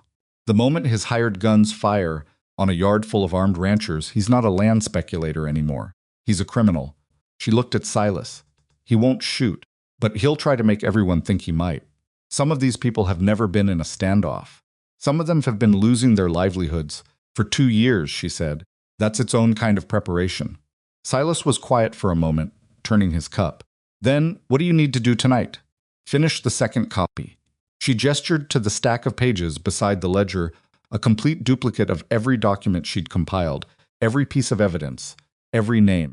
If Harrow gets hold of the originals somehow, we need a copy that's already somewhere else. Where? I was thinking the bottom of the flour barrel, she said. He looked at her. He's not going to go through our flour, she said. His lawyers will go through the desk and the cabinet and anywhere that looks like files are kept. Nobody searches the kitchen first. Silas was quiet for another moment, and then he said, with the particular gravity of a man who doesn't say things lightly, You've thought of everything. Thought of everything I could think of, she said. That's not the same thing. There are things I haven't thought of, and we're going to find out what they are when they happen. She turned back to the pages. Go sleep for a few hours. I need you functional tomorrow. I'm functional now, Silas. She looked at him without looking up from the page, just turned her eyes up. Please, he went. She wasn't sure he slept. She wasn't sure she would have either. But she heard his boots cross the floor overhead, and she heard the creak of the bed, and she held on to that small sound. Someone else in the house, weight overhead, proof that she wasn't managing this alone, and she kept writing. They came before she expected them. She'd thought Harrow would come at mid-morning, the way men who believed in their own authority tended to move at an hour that felt deliberate rather than urgent, that communicated ease. But Bram Trent arrived at Stonehaven in the cold gray pre-dawn with Hollis at his shoulder and the specific haste of a man who'd been riding hard, and he said, "Riders on the South Road. Moving now." I counted 9. 9. Mara looked at Bram and said, "Who's here?" "Me and Hollis. Amos Kellen's 10 minutes behind us. Mercer left his place last night. He should be—" The sound of horses in the yard answered that question. Most of its windows were dark. Wade Mercer and his single ranch hand came through the gate with the particular economy of men who'd made the decision and weren't revisiting it. Vera Crowley arrived 4 minutes after that, driving her own wagon with 2 ranch hands on horseback, flanking her, and she came into the yard and looked around and said, with the flat practicality that Mara had come to love about her, "Where do you want us?" "Spread out," Mara said. "Not aggressive. Not clustered. I want Harrow to see people, not a mob." She was thinking fast, the cold air sharpening everything. Wagons to the east and west. Men on horseback near the barn. Nobody draws a weapon unless someone points one first. Understood? Vera looked at her with an expression that was not quite admiration and was not quite surprise, but was somewhere between the two. "Understood," she said. Silas had come out of the house by then, and he moved through the yard with a quiet efficiency that Mara noticed, and was grateful for not giving orders exactly, but directing traffic, placing people where they made sense, saying a word here and a look there, and understanding from long experience that positioning was everything, and the positioning needed to look natural. Agnes Pell arrived last. Her horse lathered from a hard ride, and she almost apologized for being late and then seemed to decide against it, and instead just took a place near the east wagon with her chin up. Mara caught her eye and nodded once, and the girl nodded back. They heard Harrow's wagons before they saw them.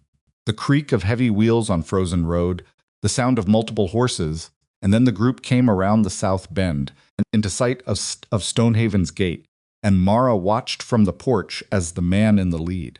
She knew it was Harrow before she could see his face, because he rode the way men rode when they expected everything to move aside for them, pulled up and looked at the yard.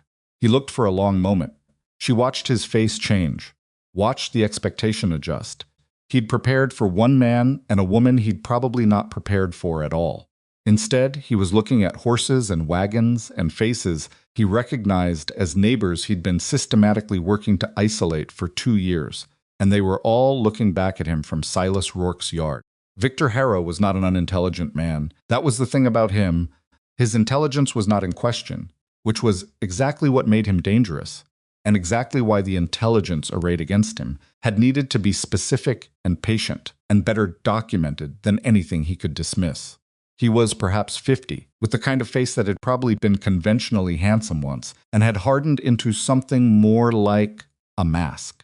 He was well-dressed for February in Wyoming, which meant he'd ridden in from somewhere with a warm stove and enough money to afford good wool. Behind him, 8 men fanned out on horseback, with the practiced ease of men who'd done this before, positioned for intimidation, hands visible but relaxed, rifles in scabbards rather than drawn. He rode to the gate and stopped. Silas walked to meet him. Mara stayed on the porch. "Rourke," Harrow said. His voice was pleasant in the way that expensive things were sometimes unpleasantly pleasant. "Looks like you're having some kind of gathering." "Neighbors came by," Silas said. "Neighborly of them." Harrow's eyes moved across the yard, cataloging. Mara watched him identify the Trents. Identify Mercer. She saw the slight shift when he registered Mercer specifically, because Mercer's presence here meant something Harrow hadn't planned for. "I've come on business, Rourke. Shouldn't take long." "Then say what you came to say." Harrow produced a document from his coat, folded, official-looking. He extended it toward Silas with the ease of a man who'd handed over a great many documents and watched a great many men accept their own defeat in the reading of them. Silas didn't take it immediately. "What is it?" "Foreclosure instrument," Harrow said pleasantly. "Executed against a debt recorded by the First Territorial Bank last April. Debt is in arrears. The property transfers upon your failure to cure." "What notary?" Silas said. A pause, very brief. "I beg your pardon?" "The notary on the instrument," Silas said. "What's the name?" "Simsidzine." Something moved in Harrow's expression, the smallest adjustment, the kind that only appeared when a man who was accustomed to controlling situations found that one variable had not behaved as expected. "That information is on the document itself, which I'd encourage you to." I'll ask once more, Silas said. What notary? Harrow held the document out with slightly less ease than before. Take the paper, Rourke. And that was the moment Mara stepped off the porch. She didn't hurry. She'd thought about this, thought about it at 3 in the morning and at 4, and had turned it over until the shape of it was clear and she understood that everything about how she moved right now mattered. Not running, not hesitant, just deliberate, the way you moved when you were certain of your ground. She came to stand beside Silas, and she looked at Victor Harrow, and she watched him actually see her, perhaps for the first time, as something other than a domestic inconvenience, and she said, My name is Mara Ellison. I'm Silas Rourke's employee, and I've been managing the books at Stonehaven since November. Harrow looked at her with an expression that was doing several things simultaneously and not quite managing any of them gracefully. Ma'am, I've spent 4 months documenting your activities in this valley, she said. I have records of the Trent fire. I have a witness who saw your men on the Trent property the night before it started. I have records of the Kellen well contamination, the Mercer livestock deaths, the destruction of equipment at the Coulter place, and 17 additional incidents across 9 properties. She paused. I have 3 letters from your company to Silas Rourke, including one that constitutes a direct threat, written 3 months before the Trent fire. She paused again, shorter this time. And I have confirmation from the Wyoming Territorial Land Office that the notary whose name appears on your foreclosure instruments, Bowden E. R. had his notarial authority expire 8 months before the Halsey sale. The yard was very quiet. One of Harrow's men shifted on his horse. Another coughed. The small sounds of people who were waiting to understand what was happening and were beginning to suspect they didn't like it. Harrow looked at her for a long moment. His face had gone carefully still, the mask fully deployed. Those are serious allegations, he said. Allegations require proof. I'm aware of that, she said, which is why I spent 4 months collecting it. She held his gaze. The evidence is already in the hands of investigator Raymond Aldis at the Territorial Land Office in Cheyenne. It left this valley with a trusted writer 6 weeks ago. What I'm telling you right now is information you cannot suppress, cannot intercept, and cannot make disappear. Aldis has already confirmed Bowden's lapsed authority in writing. He has already identified 2 additional transactions executed during the lapsed period. He has already opened a formal investigative order. She let that sit for a moment. Your foreclosure document, she continued, nodding toward the paper in his hand, was almost certainly notarized by the same Bowden, which means it isn't valid, which means this visit accomplishes nothing except to add itself to the record. Harrow had gone very still. Not stillness of a man absorbing information, the stillness of a man who had arrived at a destination he hadn't expected and was recalculating from the beginning. Behind him, she could hear the quality of silence among his men shift. Most of its windows were dark. It was the difference between men who were confident in their position and men who were beginning to wonder if they'd been brought somewhere under false pretenses. You should know, Mara added, and she kept her voice level, because level was what the moment required, that everyone in this yard is a witness to this conversation. And everyone in this yard has been a witness to something Harrow's company has done to them personally. If you'd like to add today to the list of documented incidents, you're welcome to stay. She stopped talking. Harrow looked at her. Then he looked at the yard, at Bram and Hollis Trent standing near the barn, at Amos Kellen by the east wagon, at Wade Mercer, who was watching him from horseback with the steady patience of a man who had nothing left to lose, at Vera Crowley sitting on her wagon seat like she'd been born there and intended to die there, at Agnes Pell with her chin up and her hands steady. He looked finally at Silas. Silas said nothing. He just stood there in the yard of the ranch he'd let fall apart and had slowly put back together in the company of people he'd spent years not knowing how to need, and he looked back at Victor Harrow with the expression of a man who has finally stopped running from something and turned to face it. Harrow folded the foreclosure document and put it back in his coat. This isn't over, he said. It came out smaller than he'd intended, she could tell. Pleasant voice had gone tight. I know, Mara said, but it's changed. He turned his horse. His 8 men, reading the situation with the professional accuracy of men who understood when a job had become something different than they'd been paid for, fell in behind him without being told. They watched Harrow's group ride back down the south road until the sound of hooves faded and there was only the wind and the creak of wagon wood and the breathing of horses. Nobody said anything for a moment. Then Bram Trent said, from near the barn, in a voice that was somewhat different from his regular voice, "Well, and Hollis?" Beside him said, "Yeah." The afternoon that followed was nothing like the morning. The morning had been cold and purposeful and the particular kind of frightening that sharpens everything into clarity. The afternoon was the aftermath of that, the messy, imperfect, occasionally aggravating human reality of what came after people had been through something together. Vera Crowley took over the kitchen without asking and made enough food for everyone, which Mara accepted with more gratitude showed because her legs had started shaking than she showed, shaking somewhere around the moment. Harrow folded the document, and she'd been managing that quietly ever since. Amos Kellen and Bram Trent ended up standing next to each other near the stove and had what appeared, from Mara's vantage point across the room, to be an extremely stilted conversation that neither of them seemed to be enjoying, but that neither of them stopped. That was something. That was more than she'd expected from those two. Wade Mercer sat in the corner again. The man had a talent for corners and drank his coffee, and said almost nothing. But he also didn't leave. He stayed through the meal and through the conversation that wound through the room without any particular direction, and at some point Mara noticed he was talking to Agnes Pell, quietly, the two of them in their respective corners, and that Agnes was listening with the particular attention of someone receiving information she'd needed. Pete Grundy washed dishes. He did it without being asked, clattering around in the way he did everything, and at one point dropped a bowl that didn't break, and the sound of it hitting the floor made several people flinch, with the fresh nerves of people who'd just come down from a very high place. And then someone laughed. She thought it was Hollis Trent, and after that the room breathed a little easier. Silas moved through it all doing what he did, a word here, a hand on a shoulder there, the quiet management of a room full of people he'd spent years not managing because he'd spent years alone. She watched him and thought, not for the first time, that there was a version of Silas Rourke, that she'd never gotten to see the version that had existed before his brother died and before Stonehaven had started falling apart, and that it was something like that. Version who was moving through this room right now. Not quite there, but closer than he'd been.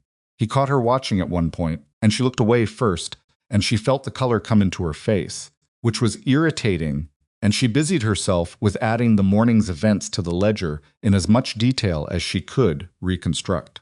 It was Dane Calder who sat down across from her while she was writing and said, without preamble, "You did good today." She looked up. Dane was not a man who gave compliments easily. "We all did," she said. "Some more than others." He was quiet for a moment. "He's going to make noise about those allegations. He's going to say they're unfounded, that you've slandered him, that the investigation is." "I know," she said. "Let him make noise. Noise is better than what he was doing before. A man making noise is a man reacting, not planning." Dane nodded slowly. "And Aldous, you think he'll hold?" "I think he's been building towards something like this for 2 years," she said. "I think we handed him the piece he was missing." She looked at the ledger. "The notary is the key. Everything else is evidence of pattern. The notary is evidence of specific legal fraud. That's something a territorial attorney can actually prosecute. And the ranches that were already taken? The Halseys?" She set the pen down.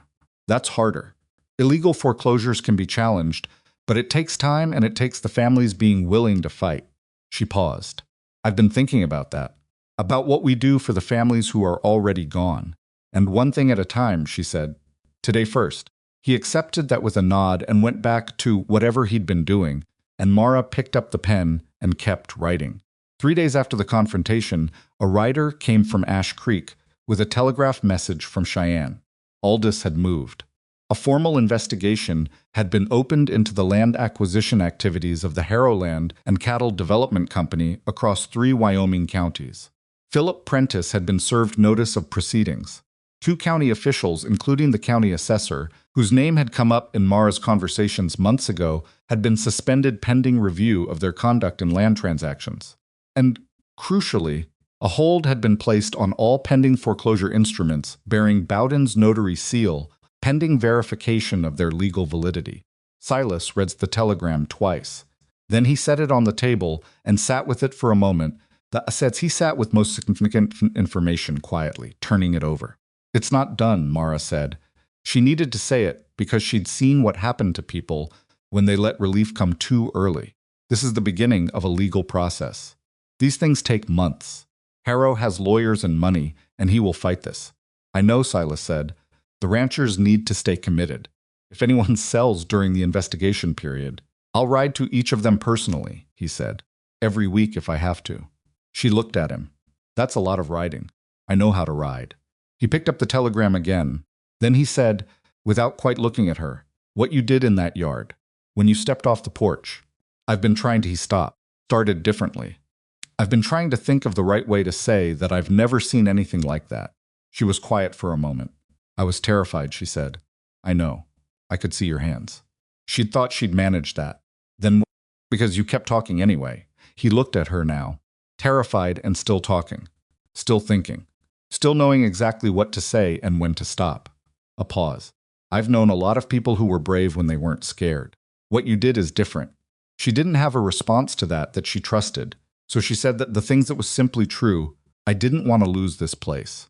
The words came out before she'd finished thinking them, and she understood them as she heard them, understood that she'd said this place and meant something larger than the ranch, meant the mornings with the cold coming in and the lamp going and the ledger open, meant the coffee she kept hot, and the conversations at this table, meant the particular version of herself she'd been since November, the one who had a purpose and a home and a problem worth solving.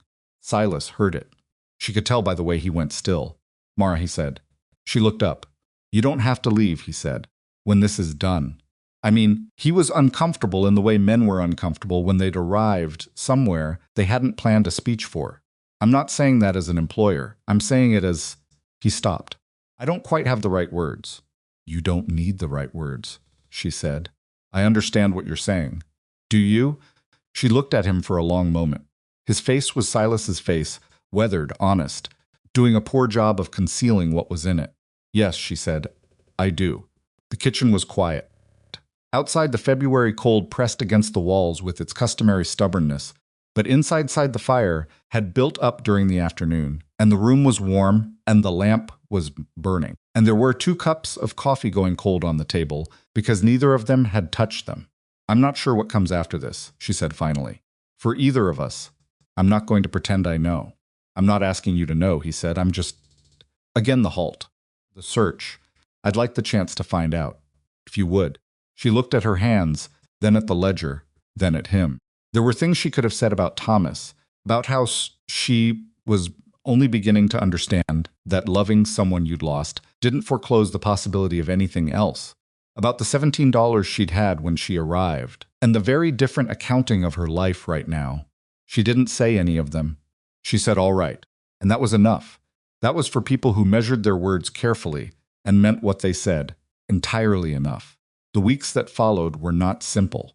Nothing after a confrontation like that ever was, and Mara had known going in that Harrow's retreat from Stonehaven's yard was a beginning, not an ending.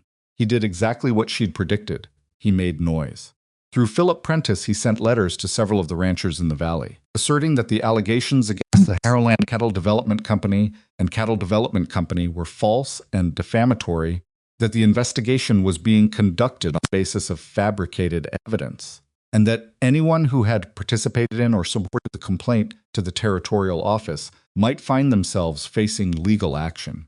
Mara read one of these letters. Vera Crowley sent her copy up with a writer, and she sat with it for 10 minutes, and then she wrote a response for Vera to use, a single paragraph noting that the threat of legal action against people who had provided truthful testimony to territorial investigators was itself a matter the investigators would want to know about, and that Vera was therefore forwarding Harrow's letter directly to Aldous in Cheyenne, which she did.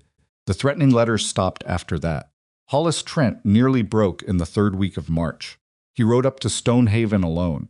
In the late afternoon, with the look of a man who'd been sitting on something for too long, and he told Mara, not Silas, specifically her, which she noted that Prentice had come to see him personally. Not with documents this time, with a number. A cash figure higher than the property was worth. A clean exit with dignity intact and no further trouble. He said nobody would know, Hollis told her. He said we could tell everyone we just decided to go. Mara looked at him. He was a man in his early 40s who was tired and had been frightened for months, and who was being offered a door out, and she understood the appeal of it with complete honesty because she wasn't the kind of person who pretended that hard things were easy. What did you say? She asked. I said I needed a few days to think. He looked at his hands. Bram doesn't know I'm here. I know, she said. That's why you came to me instead of riding with him. Hollis was quiet. If you, she said, it doesn't end your trouble. It ends your land. She leaned forward slightly. Harrow is under active investigation.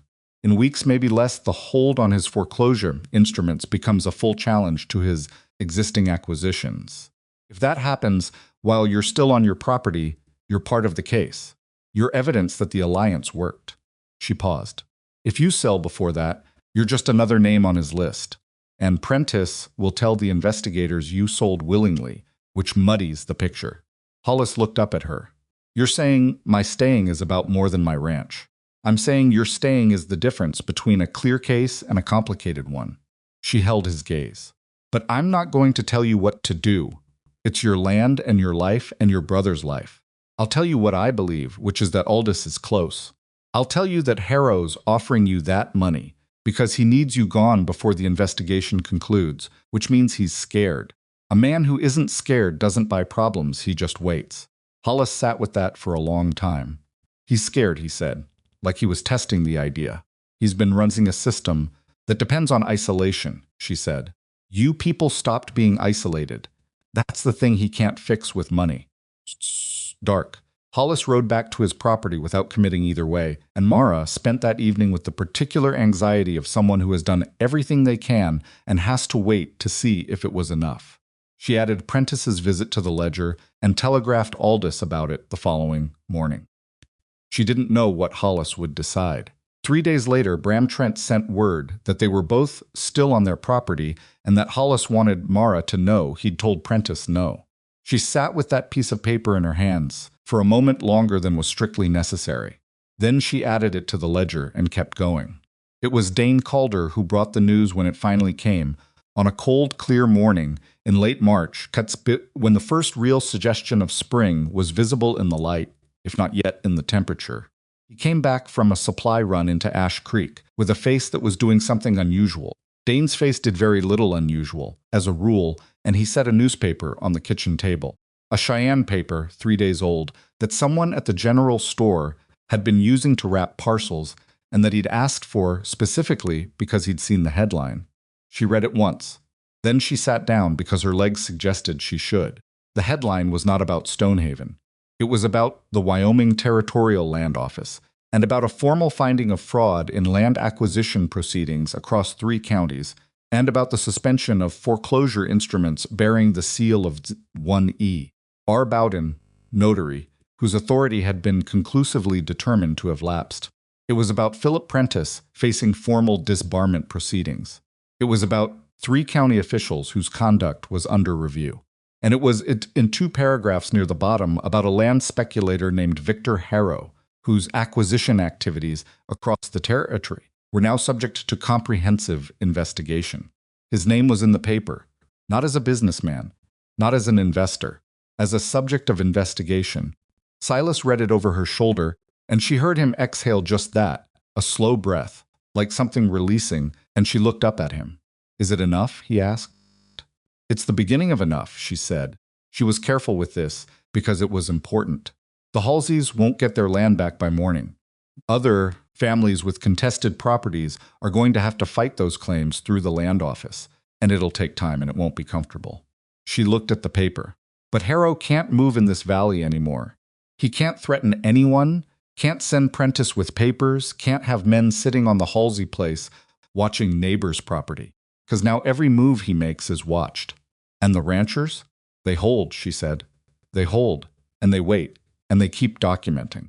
The compact has to stay active through the investigation, or it loses its evidence value. Silas nodded. She looked at the paper again.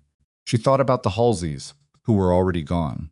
She thought about the Kellen children and the Trent brothers, and Agnes Pell with her chin up, and Wade Mercer saying, "I've been sitting on my place for 23 years, and I never needed anybody," in Vera Crowley's living room. She thought about the ledger, fat now with months of work, sitting on the kitchen table of a ranch that had looked like a place that had given up. About $17. She thought about 7-iron skillet and a letter of introduction and a fence that had been lying in the snow. "I have to write to Aldous," she said, formally.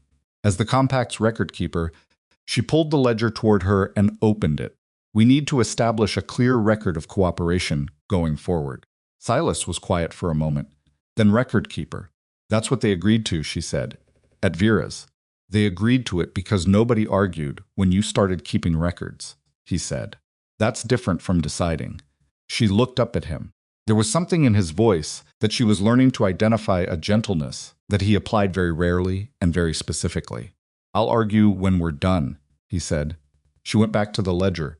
Her handwriting was tired. She'd noticed her letters getting slightly larger and less precise after months of evening work. But it was legible, and it was complete, and it was real. Every page of it, every name and date and incident, every piece of a pattern that had been invisible until she'd written it all down.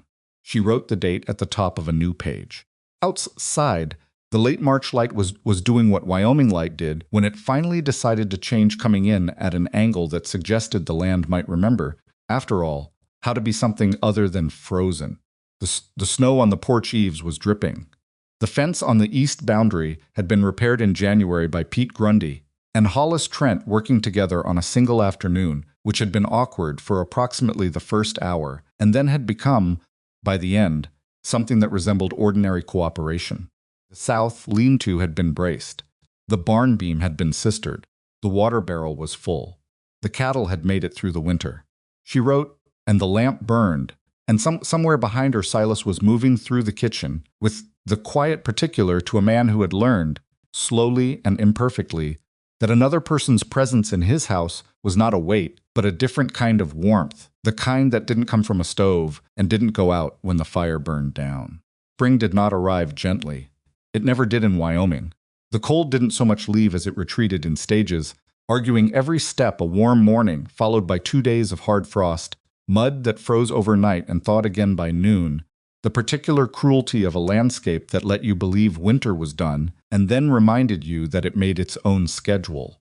April in the valley looked like March in most places, and some mornings Mara woke to fresh snow on the porch boards and had to remind herself that the newspaper from Cheyenne was real, that Aldis's investigation was real, that Victor Harrow's name was in print as a subject of formal inquiry, and not just a shadow she'd been chasing through ledger pages for 5 months.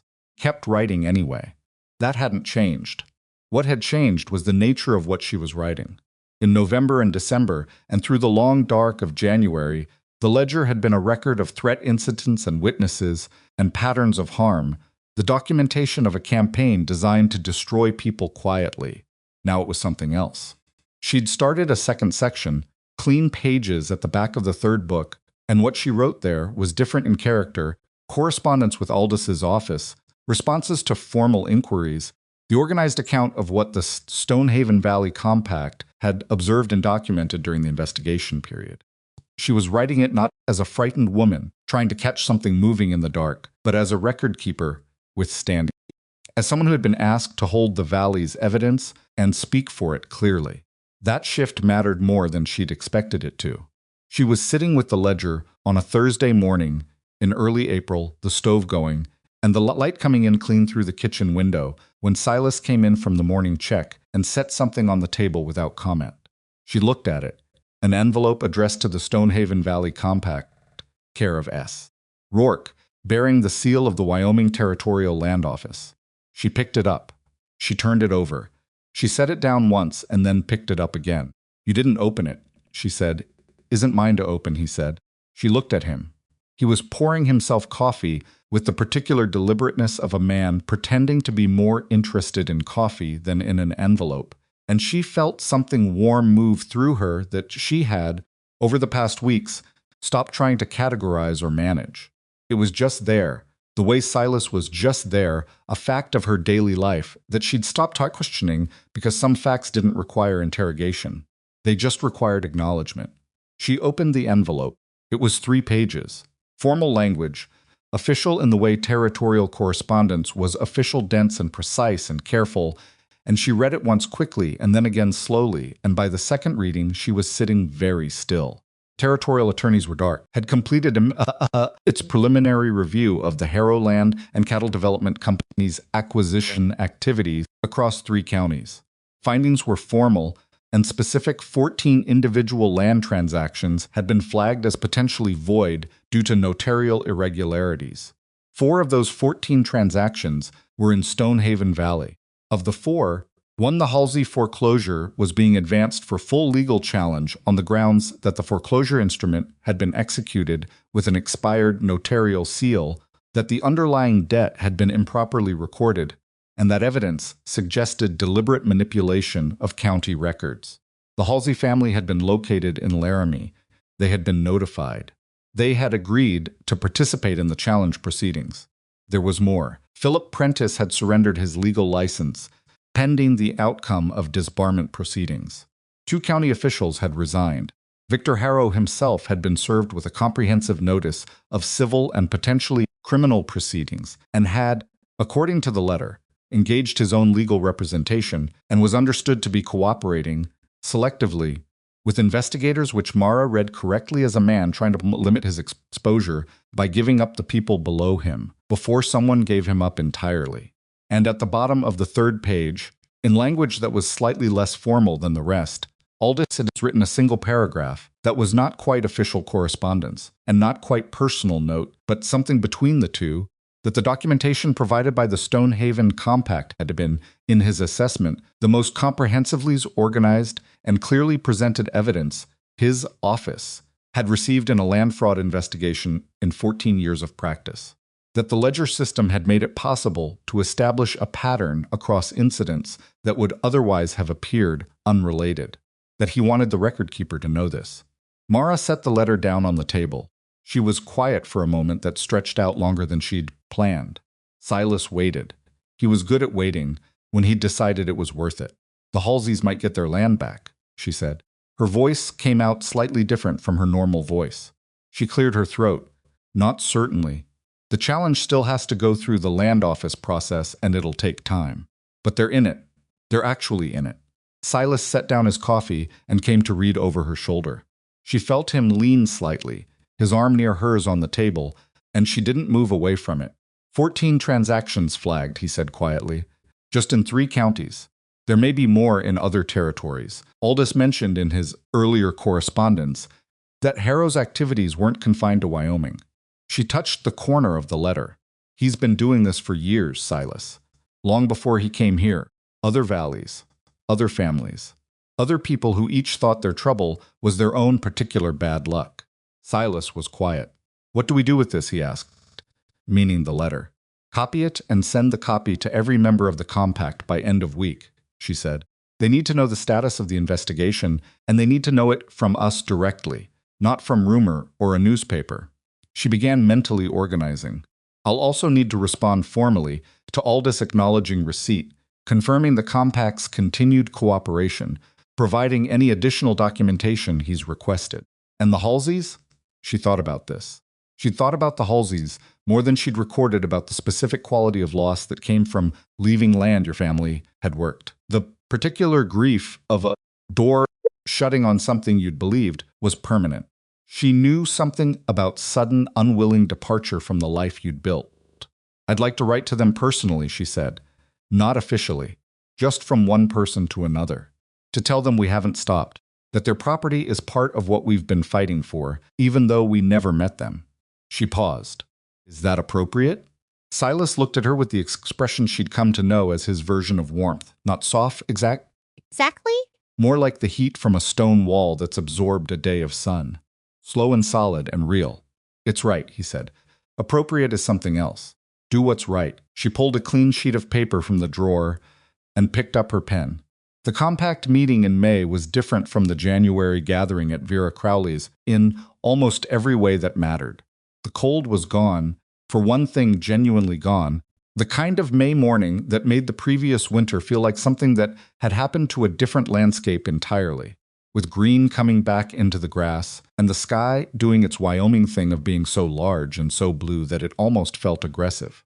Vera had opened all the windows, and the breeze moved through her main room in a way that made everything feel less like a siege and more like what it was now, a community meeting. 14 people came. In January, there had been 11. 3 additions were people who'd heard what had happened at Stonehaven in February. Word traveled in a valley, whether you wanted it to or not, and had asked through various channels whether the compact had room for them. Mara had said yes to each request without consulting anyone, because the answer was obviously yes, and she'd told Silas afterward, and he'd said he would have said the same. She stood at the front of Vera's room. For the first time in January, she'd spoken from her seat, as a guest, as someone who had information to share. Now she stood because she had a formal role, and the formal role required standing, and she went through the contents of Aldous' letter in plain language, because not everyone in the room had read much formal correspondence, and plain language was not a condescension, but a courtesy. She watched their faces as she talked. The Trent brothers, side by side now, without the careful distance of January. Amos Kellen, who'd come with his wife, this time a small, practical woman named Ruth, who'd sat through the meeting in January by herself at home, not knowing what was happening, and who'd told Mara at the door this morning that she wasn't doing that again. Agnes Pell, who had grown, in Mara's observation, about 10 years' worth of confidence in 4 months, not from anything dramatic, just from the accumulation of having faced something and still being standing. Wade Mercer was in his corner again. But this time, he'd accepted a chair someone had pulled out for him, which was different. When she finished, the room was quiet for a moment, and then it wasn't. People had questions, practical questions, the kind that showed they understood the situation well enough to worry about the right things. How long until the Halsey challenge was resolved? Whether the hold on culture instruments was permanent or temporary? What would happen if Harrow's lawyers found a way to challenge the notary finding? Most of its windows were dark. She answered what she could answer and said plainly when she didn't know, and at no point did anyone in the room suggest that she shouldn't be the one answering. That was the thing she noticed, and filed away quietly where she kept the things that mattered but didn't need to be said aloud. In November, she'd been a widow people whispered about, in Ash Creek. In May, she was standing in front of 14 ranchers explaining territorial land law, and nobody questioned whether she belonged there. Not because she'd made them like her. She hadn't performed likability, just done the work, consistently, without asking permission, and eventually the fact of the work had made the question of whether she belonged answer itself. After the formal business was done, and the room had broken into the ordinary social confusion of people with things to say to each other, Vera Crowley came and stood next to her near the window and said, looking out at the yard rather than at Mara, "My husband would have liked you." Mara looked at her. "What was he like? Stubborn," Vera said. "Practical. Didn't see the point of complaining about things you could fix." She paused. He also thought I was the most capable person he'd ever met, which was the correct assessment. A slight dryness in the voice. "I see some of that in you." Mara wasn't sure what to do with that, so she said, "I learned most of it from necessity." "Most of the good things come from necessity," Vera said. "The rest come from stubbornness." She turned to look at Mara directly. "What happens when this is done? With the investigation, with all of it? What do you do next?" It was a question Mara had been asking herself with increasing frequency and decreasing uncertainty. "I stay," she said. "Silas asked me to stay." Vera's expression did something, not quite a smile, something more knowing. "I'm sure he asked you to stay," she said, in a tone that made the word stay carry more than it usually did. "It's more complicated than—" Mara stopped, started again. "I was married before, for 11 years. He died. She searched for the honest version. "I'm still figuring out what it means building something new, without feeling like I'm replacing something I didn't want to lose." Vera was quiet for a moment. "I've been a widow for 4 years," she said. "You know what I figured out?" "What?" "You're not replacing anything. You're adding a room onto a house that already exists." She looked out the window again. "The old rooms don't go anywhere. You just get more house." Mara looked at her. "That's either a very comforting thought or a very strange one," she said. "Both," Vera said. "Most true things are."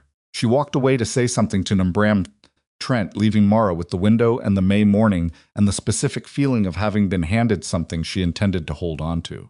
June brought the first real news from the Halsey proceedings. The Territorial Land Office had made a preliminary ruling. The Halsey foreclosure instrument was invalid. The original foreclosure was void. The land had never legally transferred. The Halsey family was, on paper, still the legal owner of their property, and the process of physically restoring their possession had begun. It was not instantaneous. The restoration involved legal steps and counterfilings from Harrow's lawyers, who were doing exactly what lawyers paid significant amounts of money to do, finding every procedural avenue available and walking down each one to see how far it went. But none of those avenues were going to reverse the fundamental finding, because the fundamental finding was factual. The notary's authority had lapsed. The document was therefore invalid, and no amount of legal creativity could make an expired seal unexpire. Harrow's lawyers knew this. So did Harrow. Which was why, in the same week as the Halsey ruling, a notice of its windows were dark. A notice arrived through official channels indicating that the Harrow Land and Cattle Development Company was withdrawing its remaining pending acquisition claims in Stonehaven Valley and 3 adjacent territories. Drawing, not fighting, not filing counter evidence. Withdrawing, which was the language of a man who had done the calculation and determined that the cost of continuing to fight was higher than the cost of leaving, and who had chosen pragmatism of someone who had always been primarily a businessman to cut the loss and move on before the criminal proceedings went any further than they already had. Mara read the notice twice and felt something she hadn't expected, not triumph exactly, but a quieter, more tired version of it. The specific feeling of arriving somewhere you've been walking toward for a long time and discovering that the arriving feels different from what you'd imagined, not lesser, just more real, more worn in, like the difference between a destination on a map and the actual ground under your feet. She told Silas that evening. He read the notice standing at the kitchen table, and when he set it down, he was quiet for longer than usual, even for him. Is it over? For us, mostly, she said. The investigation continues, Aldous. Still has 14 flagged transactions, other valleys, other families. That'll go on for months. But for Stonehaven, for this valley, yes. Harrow won't be back. She looked at the table. He never really fought us directly, you know. From the beginning, his strategy was to never fight anyone directly. He just isolated people and waited. The moment he couldn't do that anymore. He had nothing, Silas said. He had money and hired men and lawyers, she said. He just didn't have a way to use them against people who were standing together and had the evidence to prove what he'd done. She paused. That was the only thing that actually stopped him. Not the law, not the investigators, though they were necessary. The law can't act on patterns it can't see. We had to make the pattern visible first. Silas sat down across from her. He had the look of a man who had been thinking about something for a long time and had decided tonight was the time to say it. I want to ask you something, he said. And I want to be clear that nothing changes if the answer is no. Your place here doesn't depend on this question. She looked at him steadily. Ask. He was quiet for a moment in the way that meant he was selecting words rather than stalling. I've been alone in this house for 4 years, he said. Not because I preferred it. I just stopped knowing how to be anything else. He looked at the table and then back at her. You came here with $17 and a cast iron skillet, and you told me my fence was down in the first 5 minutes. You put this place back together. You helped put this whole valley back together. He paused. And I've been trying to work out how a man asks someone like that to make a life with him, without it sounding like he's asking her to do him another favor. Mara looked at him. You're asking me to marry you, she said. I'm asking if you'd want to, he said. There's a difference.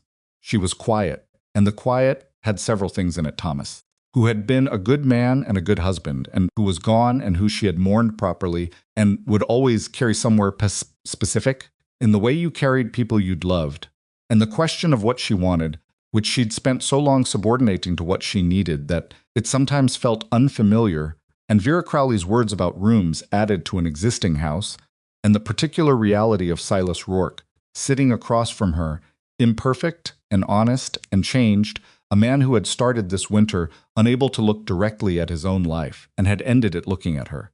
I need you to understand something first, she said. All right. Thomas was my husband for 11 years. I loved him. I still love him in whatever way you love someone who's gone. It doesn't end. It just changes character. She held Silas's gaze.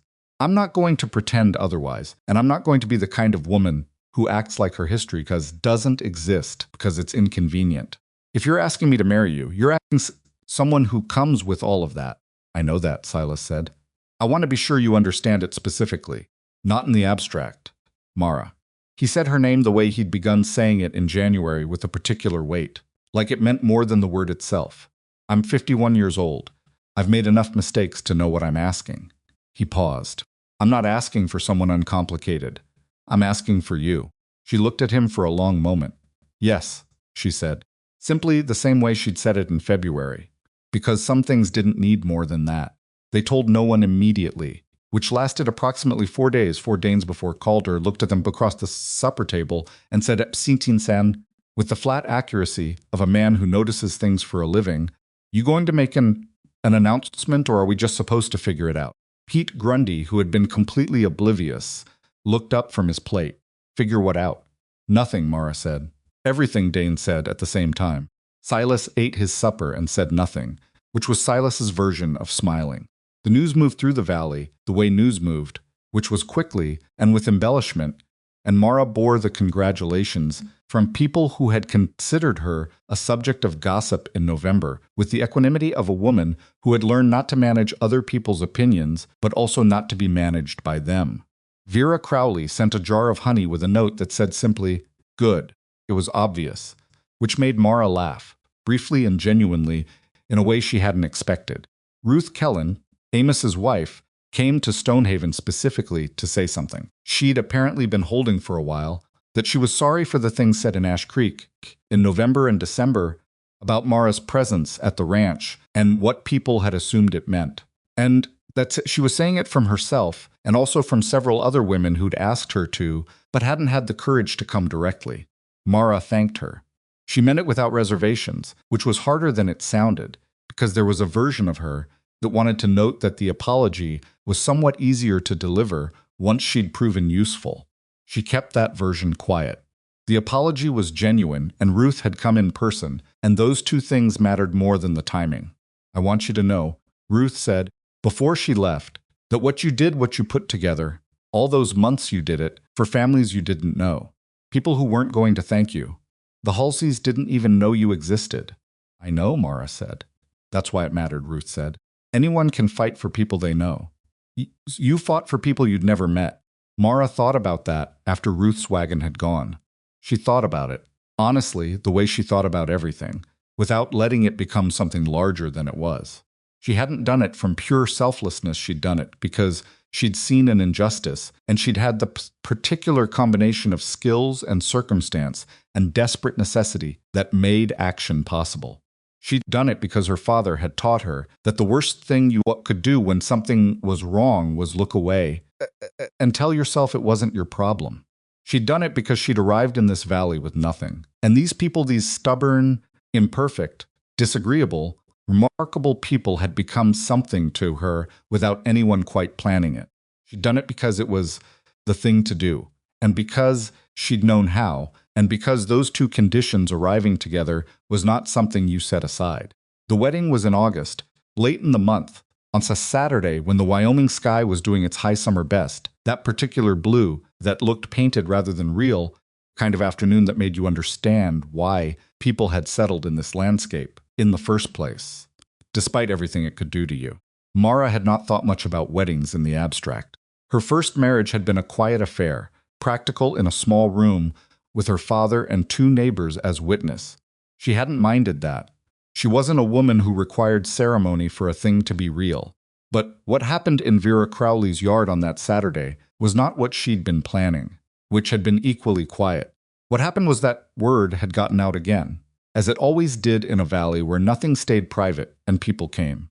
Not because they'd been formally invited, though Silas had ridden to the Trents and the Kellens and Mercer and a few others specifically. They came because they wanted to, which was a different thing.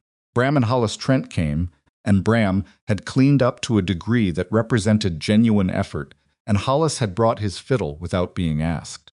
Amos and Ruth Kellen came with their children, and the Kellen children immediately found Pete Grundy and occupied him completely, which was exactly what Pete was built for.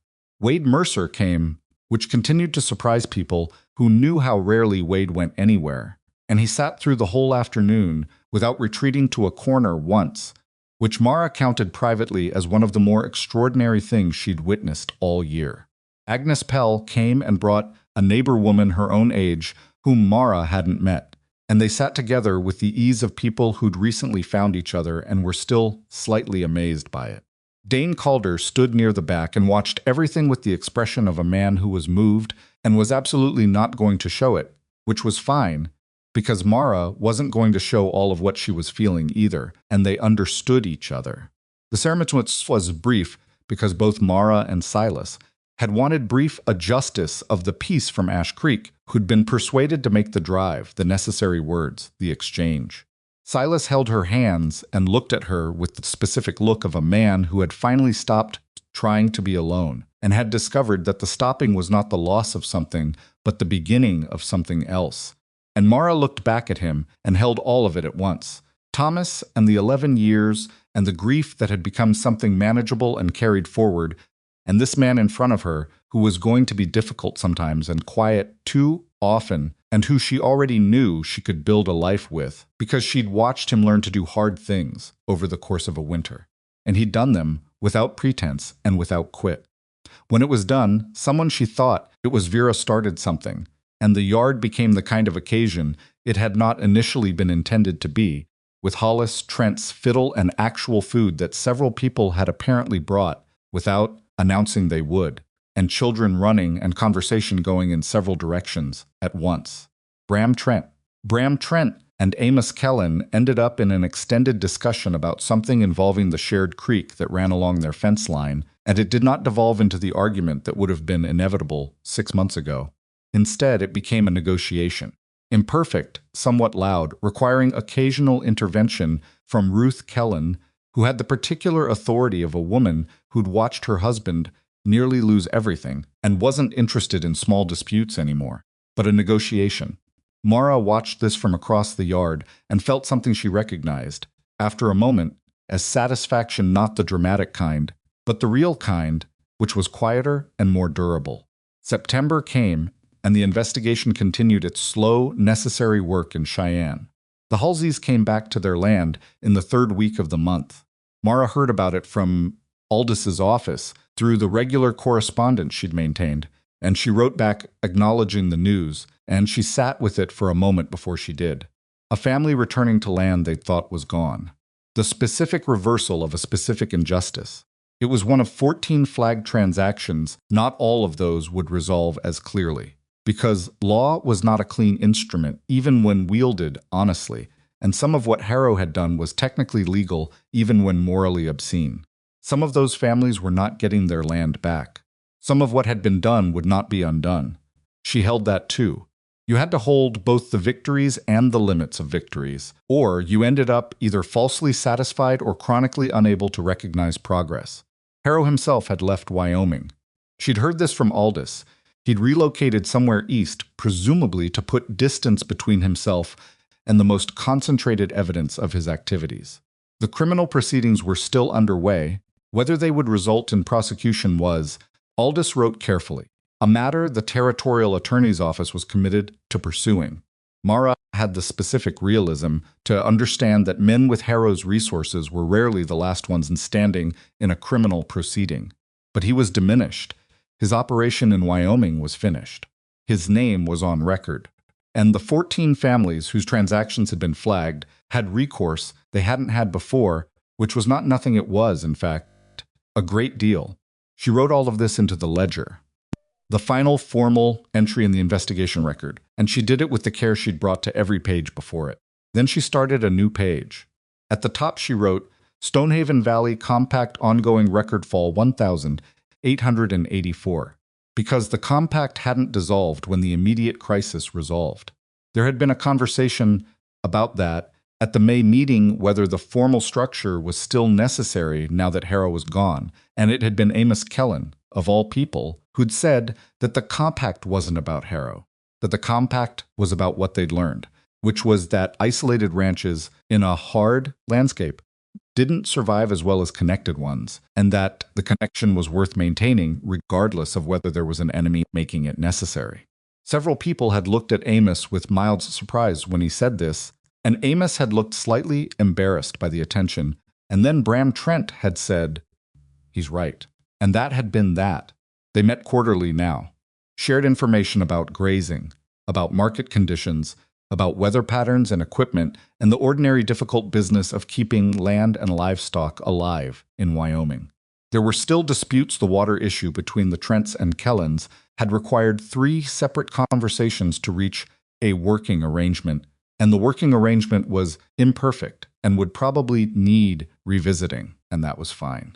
Imperfect working arrangements between people who would talk to each other were categorically better than perfect between people who wouldn't. Mara kept the records.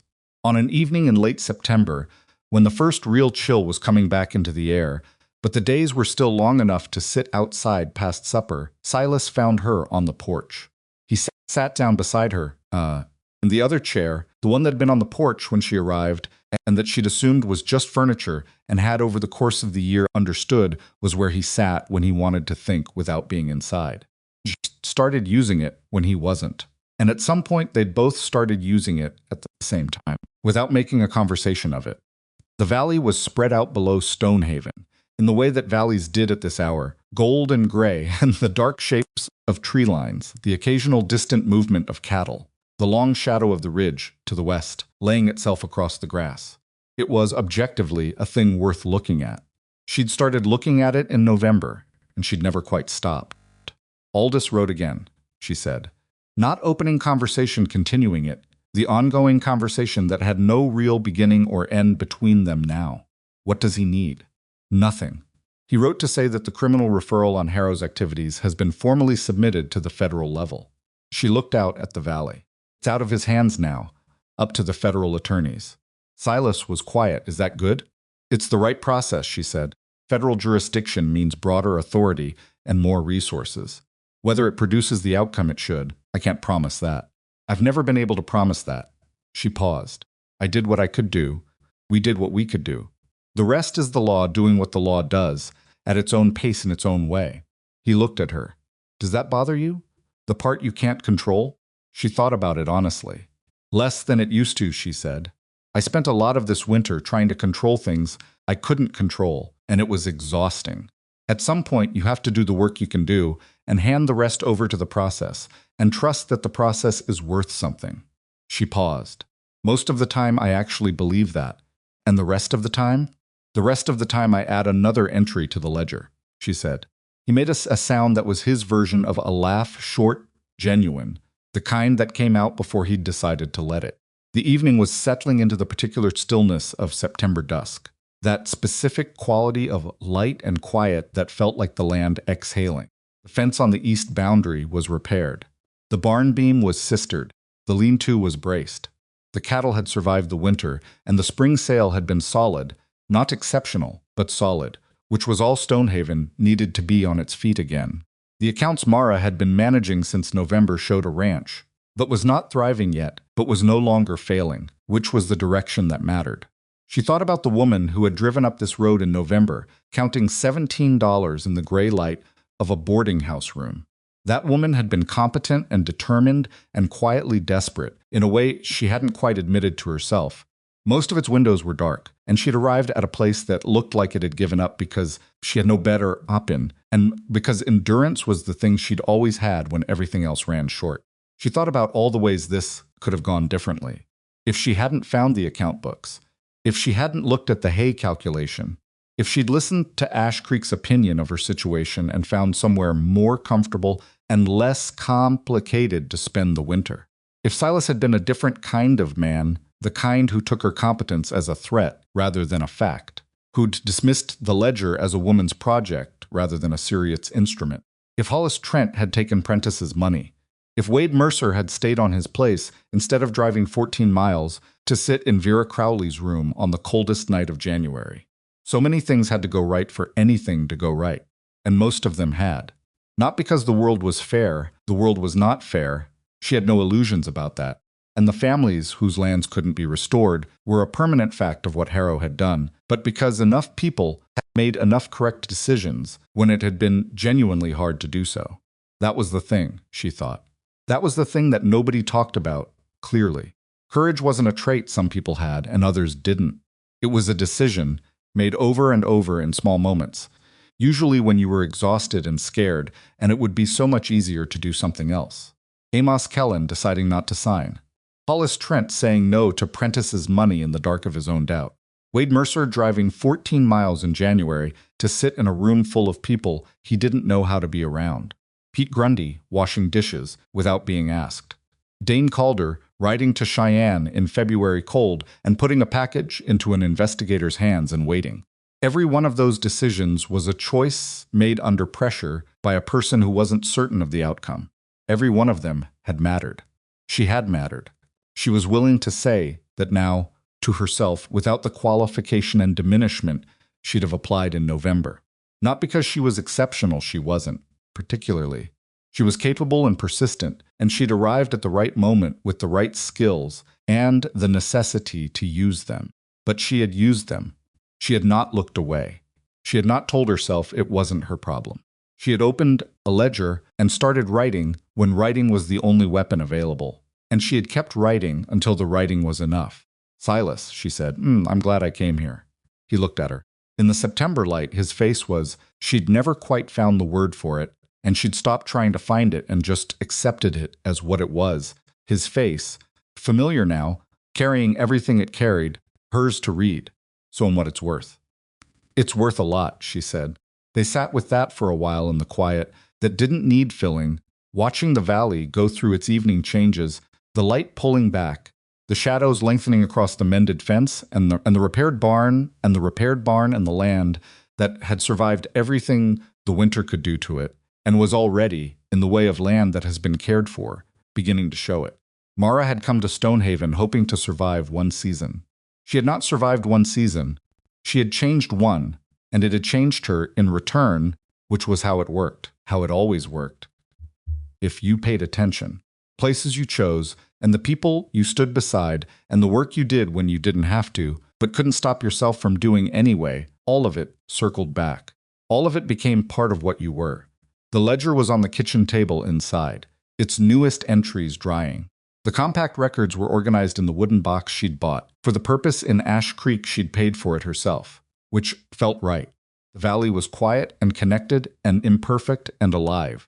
She'd started this winter with $17 and a cast iron skillet. She was ending it with a home, not the home she'd lost. Something new, built in a different shape, out of different materials out of winter, and stubbornness and ledger pages, and 9 armed men in a yard who had turned around and gone back the way they came, and a man who'd asked her to stay not as an employee, but as the person he'd been going to need before he understood he needed anyone. The September dark came on slowly, the way the best things came, not all at once. Not in a rush, but steady and sure and without apology. Mara Ellison Rourke sat on the porch of Stonehaven Ranch and let it come.